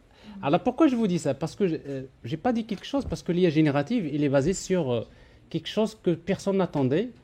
C'est ce qu'on appelle dark of knowledge, c'est-à-dire quand vous entraînez un LLM sur un large corpus de données, ben, il capte ce qu'on appelle des patterns sur le domaine où se trouvent les données. Mais également, il capte beaucoup d'informations qu'il est capable de capter beaucoup de patterns qu'il va exploiter dans d'autres domaines spécifiques qu'il n'a jamais vus. Donc finalement, quand vous utilisez l'IA générative, même si on ne lui a jamais donné des données médicales, il connaît beaucoup de choses sur la médecine. Mais après, si vous lui donnez des données spécifiques avec du fine-tuning, alors là, ça marche. Donc je vous conseille vraiment, surtout si vous avez des projets, parce que d'ailleurs, c'est ce qu'on demande maintenant, c'est-à-dire, si finalement, produisez des articles, mais maintenant, avec les outils de l'IA, il y a beaucoup de projets de recherche qui sont financés et qui demandent d'avoir des applications comme ça. C'est-à-dire, au final, donc on a besoin d'associer les ingénieurs avec les chercheurs pour produire des applications parce qu'il y a beaucoup de demandeurs. Avant, là, je vous assure que les entreprises ne sont jamais venues chez nous pour demander des choses.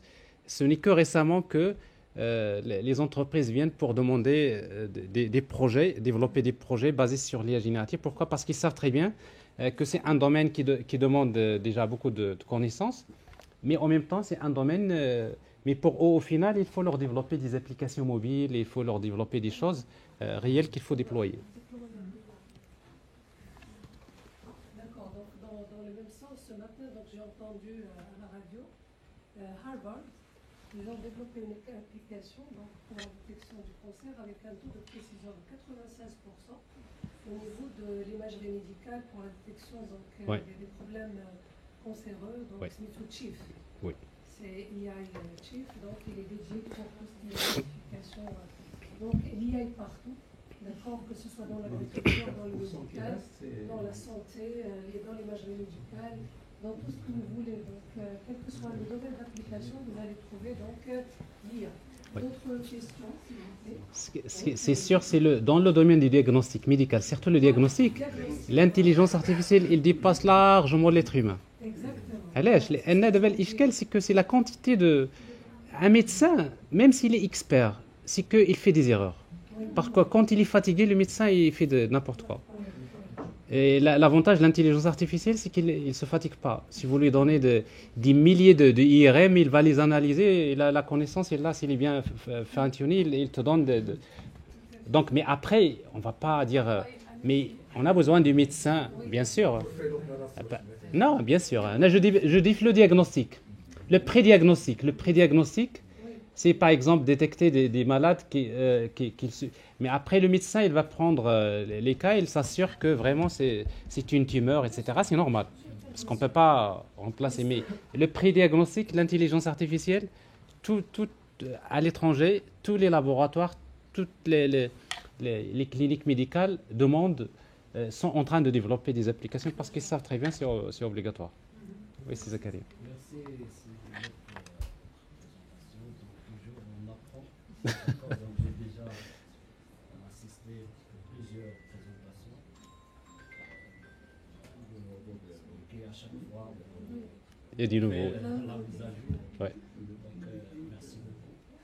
Donc, ma question, c'est concernant, si je vois les généralités sur les LLM avec des utilisations de plusieurs stratégies, on voit que le travail est toujours fait dans la phase d'embedding.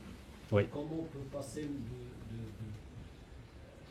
si on prend par exemple LLM ChatGPT 3, oui. donc ça veut dire qu'on ne peut pas l'utiliser dans un problème multimodal.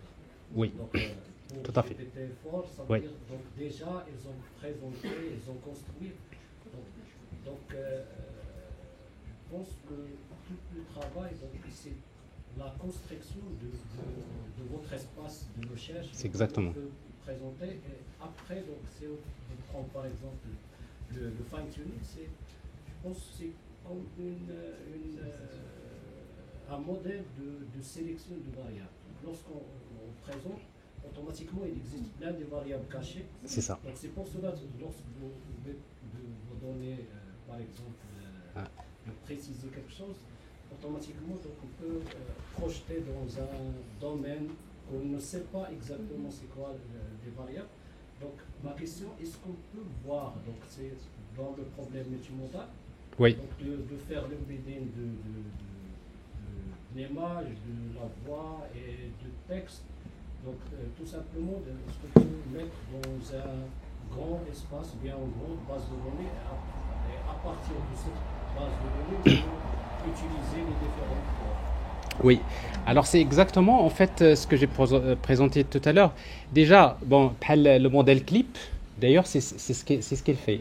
Parce que Clip, il utilise deux encodeurs. Il y a un encodeur pour le texte, il fait text embedding, et un encodeur pour les images, qui est lui basé sur des CNN, notamment UNet modèle. Donc ce qui fait, c'est ce qui se fait ici, hein, c'est-à-dire quand on utilise OpenClip, forcément il y a deux encodeurs, c'est-à-dire le texte, l'image, on lui associe une description, après elle est vectorisée, etc. Le texte il est vectorisé. La même chose pour l'audio, c'est pareil. Et après ça donne une base d'embedding sur laquelle on peut chercher les informations pertinentes. Mais c'est vrai, ta question, il est importante parce que si vous vous rappelez, quand j'ai fait la première conférence sur GNI, j'avais présenté ça, c'est très important. Ça, c'est les transformers. Et il y a un article de base qui est là, qu'il faut voir, parce que c'est ça ce qui a bouleversé un peu les choses. Et donc, c'est ces petites formules que vous voyez là, notamment avec lesquelles les transformers ont créé donc, le modèle d'embedding. Donc, ce qui fait, maintenant, qu'est-ce qui évolue? C'est justement le context window. Parce qu'en fait, GPT-3.5, le problème les transformers, c'est la limite de l'homme. C'est qu'on est obligé de fixer la dimension de la matrice. Donc, par la base, GPT-3.5, context window, شحال. Il y a tellement beaucoup de slides, j'ai du mal à vous retrouver.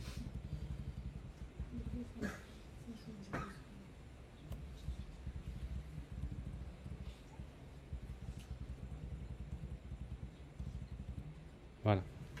Alors, GPT-4, donc context window, c'est 4096. C'est-à-dire c'est la dimension maximale. Pourquoi? Parce que quand ils ont entraîné, ils ont fixé donc c'est-à-dire l'espace latent comme ça.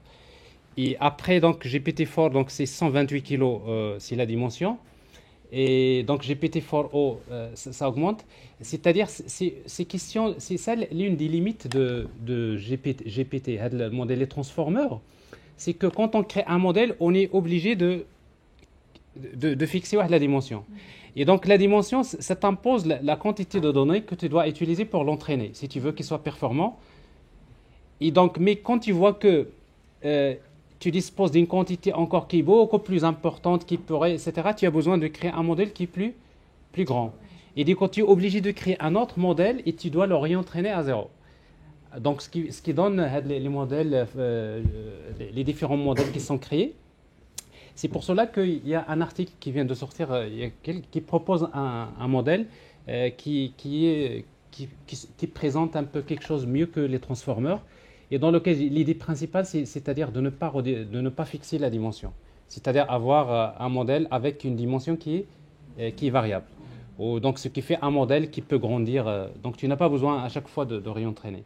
Mais je pense que c'est ça l'un des problèmes des transformers, c'est ça. C'est qu'on est obligé à un moment donné d'attendre un nouveau modèle qui est plus performant, qui doit être réentraîné from scratch. Vraiment, c'est un travail, et pas n'importe qui peut le faire. Hein. C'est-à-dire, il n'y a que les grands qui ont, notamment OpenAI, qui ont beaucoup de ressources, beaucoup d'argent, beaucoup de données.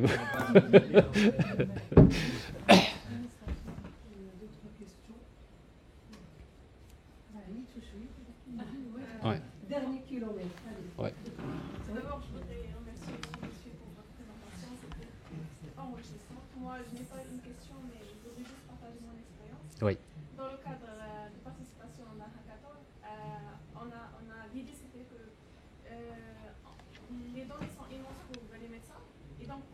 puisse les aider à analyser ces données, on va faire un chatbot qui à la fois traite le texte et l'audio et l'image. Ouais. L'image sont en hard disease. Ouais. Focus only on hard disease problems. Où les données sont traitées, il y avait des données qui sont open source Oui. pour les hard disease. Et des données, j'ai pris Gutenberg Projects Oui. pour extraire beaucoup de PDF, Oui. plus de 150 PDF pour entraîner le modèle, Oui. c'est pour les textes. Et pour les images, c'était déjà open source. Oui. Mais il y en avait plus, qui sont bien sûr privés. Oui. Et le modèle nous a donné des résultats qui sont vraiment satisfaisants. Et pour faire l'évaluation, j'ai contacté un médecin. Oui. Et je dis, voici le chatbot. Essayez de le tester. Tu vas bien l'entraîner, tu vas savoir est-ce qu'il vous donne des résultats qui sont pertinents. Alors maintenant, ce que peut-être tu vas faire, c'est ce que je disais tout à l'heure, c'est pas de donner l'application au médecin, parce que jamais, ça donnera jamais. C'est d'avoir qu'il te donne un dataset avec les inputs et les outputs. Et s'il te donne ça, mais vraiment scientifiquement, tu fais le temps, tu lui dis, scientifiquement, j'ai un modèle qui performe à hauteur de 90% ou là, je sais pas quoi. Je te laisse terminer. Il a été fasciné par les images. Oui. Parce que lorsqu'il donne une image de hard disease, il arrive parfaitement à l'identifier, à le classifier. Oui. Il m'a donné, attendez, si jamais ça c'est open source, qu'est-ce qui va être mon travail? Ouais. Non, je vais pas. Ah, d'accord. Vous l'avez impressionné. Les médecins ne vont pas accepter votre produit. Ah. Et ce sont juste les grands cabinets qui vont l'accepter parce que l'idée de C'est ça. c'était de vendre notre Oui, c'est ça. C'est un peu les gens qui travaillent dans la médecine. Si vous parlez médecin par médecin, tout le monde a peur de l'intelligence artificielle, mais ils savent très bien que les grands laboratoires, ils vont finir par leur vendre des produits qui sont basés sur l'intelligence artificielle. C'est ça le problème. C'est justement, vous avez bien dit. Donc, c'est-à-dire, les grandes structures sont en train d'adopter et ils vont commencer à vendre des applications. Et quand il y a un médecin à côté qui utilise cette solution, tu es obligé d'acheter toi aussi la solution parce que ça rentre, c'est la concurrence. Ah oui. Oui, c'est vrai, c'est intéressant. Éventuellement, il faut proposer des solutions qui assistent le médecin. Oui. Pas qui remplacent le médecin. C'est ça. Alors, justement, c'est ça l'idée. Ils ont toujours cette crainte. Non, alors justement, c'est un peu tous les outils, la médecine, bon, ça c'est certain, c'est des outils qui assistent le médecin, qui lui facilitent la prise de décision. Et ça c'est peut-être les médecins, ils ont compris ça, mais donc généralement, voilà, ce n'est pas un petit laboratoire qui va venir les convaincre de dire voilà mon application, mais forcément, à un moment donné, ils vont finir par acheter les grandes solutions.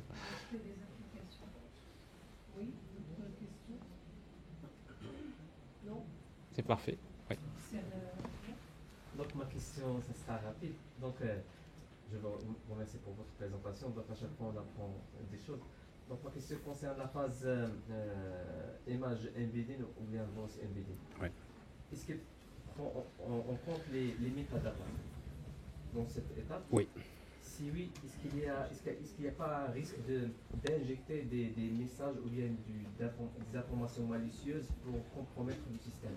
Ça veut dire pour l'image, on peut injecter du texte qui n'est pas visible à l'œil humain, mais il sera traité, Oui.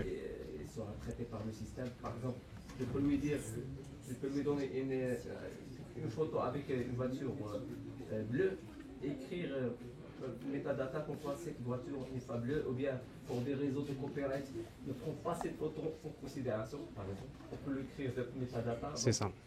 Ou par exemple, le Full Voice, on peut par exemple inclure des messages qui ne sont pas audibles à l'oreille humaine, donc avec des fréquences spécifiques, Oui. mais qui sera traité par le système. Il y a le problème de l'injection des messages ou informations malicieuses. Est-ce qu'il est pris en compte par les bibliothèques ou bien c'est à nous de ajouter une couche pour nettoyer les données avant de les injecter? Alors ça, c'est une très, très bonne question. D'abord, pour la première partie de la question, c'est tout à fait donc les outils d'embedding. Donc ici, bon, ça j'ai basculé encore vers Java parce que c'est encore avec Spring AI, c'est encore plus simple de voir les choses comme ça. Alors, quand je fais l'embedding, généralement, vous ajoutez des métadonnées. Par exemple, je crée ici un document. Alors, un document. Voilà, quand je crée un document, je mets le contenu, mais après, j'ai un ensemble de métadatas. Par exemple, ici, je veux garder le numéro de la page, le fichier PDF. C'est très utile, c'est-à-dire une information qu'il me renvoie vers la page où il a trouvé l'information. Je peux ajouter le média lui-même, par exemple, je peux ajouter etc. Et après, tu peux mettre ce que tu veux. C'est-à-dire, c'est dans le système de vectorisation que c'est à toi de préciser les métadonnées que tu veux inclure. C'est la première des choses. Donc ça, c'est tout à fait très utile dans les systèmes RAG. Alors maintenant, pour la partie de la sécurité, effectivement, ça c'est un grand problème parce que maintenant, il se trouve que dans le domaine de la cybersécurité, vous savez, c'est pas très loin, j'ai vu un article sur un premier virus qui est injecté dans les prompts. C'est-à-dire en fait un prompt dans lequel on injecte un virus qui arrive vers le LLM. Vous imaginez ce qu'il va faire. Alors quand il arrive vers le LLM, c'est-à-dire même dans le domaine de la recherche, il y a une bonne. D'ailleurs, je conseille pour les gens qui travaillent la cybersécurité de regarder un peu la partie sur les transformers et sur notamment les LLMs avec donc il y a vraiment des travaux qui sont faits scientifiquement. Effectivement, il y a des cas comme ça. Mais c'est vrai, il y a des risques, c'est-à-dire d'injecter des informations malicieuses. Tout à fait. Mais vraiment, il y a même le premier virus qui attaque un LLM. T'imagines? Donc tu as découvert, parce que le problème il est là.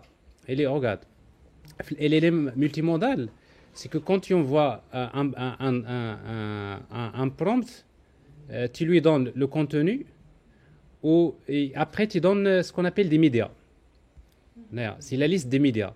Les médias, tu peux envoyer. C'est pour cela que le LLM maintenant il t'oblige à envoyer donc l'image au format base 64. Parce que base 64 c'est du texte. Mais si j'autorise à envoyer le média sous forme d'un tableau de bytes, ça peut cacher un virus. Donc c'est toute une technique. Mais en tout cas, donc je pense que c'est un sujet qui mérite encore beaucoup de débat. Dernière question. Sinon, très grand merci au professeur Yousfi, qui au départ, on lui avait demandé de faire une intervention de 45 minutes. Donc il a dit non, pas 45 minutes. Je suis mauvais dans ça. Non, 45 minutes, donc je ne peux pas. Donc à tenir, en fait, 1 heure. Ok, donc 1 heure, et puis après, le thème est intéressant. Voir, vous voulez plus qu'1 heure? Oui, bon, j'aimerais bien donc toute la matinée pour essayer de faire le workshop. Donc on lui a dédié toute la matinée pour faire le workshop pour que ce soit donc beaucoup plus, pas des doctoriales avec des speeches d'une voilà, c'est du workshop. Minutes, et les gens viennent, les grands discours avec les petits fours. D'accord, donc on a essayé de faire de cette rencontre sur 2 jours, mardi et mercredi, beaucoup plus de formations pour les doctorants et pour les étudiants qui sont intéressés. Donc cette matinée avec professeur Yousfi, que nous remercions infiniment. Donc pour son temps, il est très sollicité ici et ailleurs pour le temps qu'il nous a accordé pour cette matinée. Par rapport donc à cette, j'apprends beaucoup avec vous à chaque fois, donc peut-être. Moi aussi j'apprends, voilà, honnêtement. On n'arrête pas d'apprendre. Il n'y a pas un moment où on a tout appris. Ah oui. Il y a toujours des échanges et on apprend des échanges. Donc par rapport à l'après-midi pour les doctorants ici et les étudiants qui sont aussi donc là, mis à part les doctorants parce qu'il y a d'autres étudiants qui sont là parce que perspective d'avenir, donc je veux faire un doctorat. Donc l'après-midi, il y a un atelier, d'accord, innovation didactique et transformation de l'éducation à l'ère de l'intelligence artificielle. Donc cet atelier sera animé par 2 collègues de Cherbourg qui travaillent sur tout ce qui est transformation numérique Donc il y a un collègue beaucoup plus avec une casquette mathématique. Il y a une autre professeure qui est lauréate également de l'ENSEM qui a fait sa carrière à Sherbrooke. Donc elle a été en génie électrique, d'accord. Et puis après donc elle a fait des études supérieures ici au Maroc, puis après donc au Canada et qui vont. C'est beaucoup plus un retour d'expérience. Et l'idée, c'est pas de faire un cours l'après-midi. L'idée, c'est la réflexion. Vous êtes dans des applications, vous êtes dans des conceptions, dans le code, dans tout ce qui est transformation numérique. Quelle conception, comment dois-je concevoir en amont, c'est-à-dire que ce soit un algorithme, une application, un outil, quelle que soit donc l'application ou l'outil que vous allez concevoir, la production que vous allez faire, c'est cette réflexion technique et mathématique avant et donc une réflexion usage également.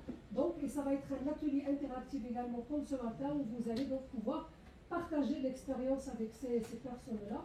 Donc, vous êtes vivement invités. Ça va démarrer, donc on va dire 15 heures, on démarre, d'accord.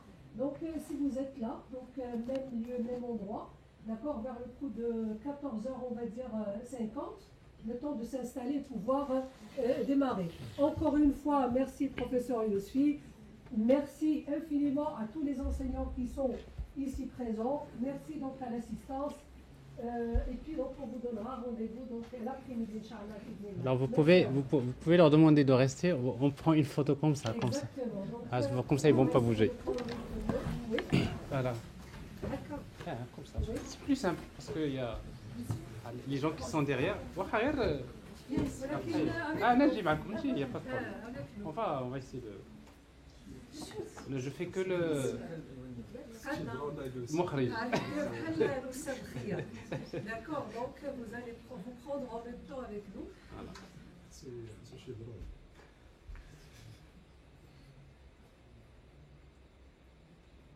Merci beaucoup.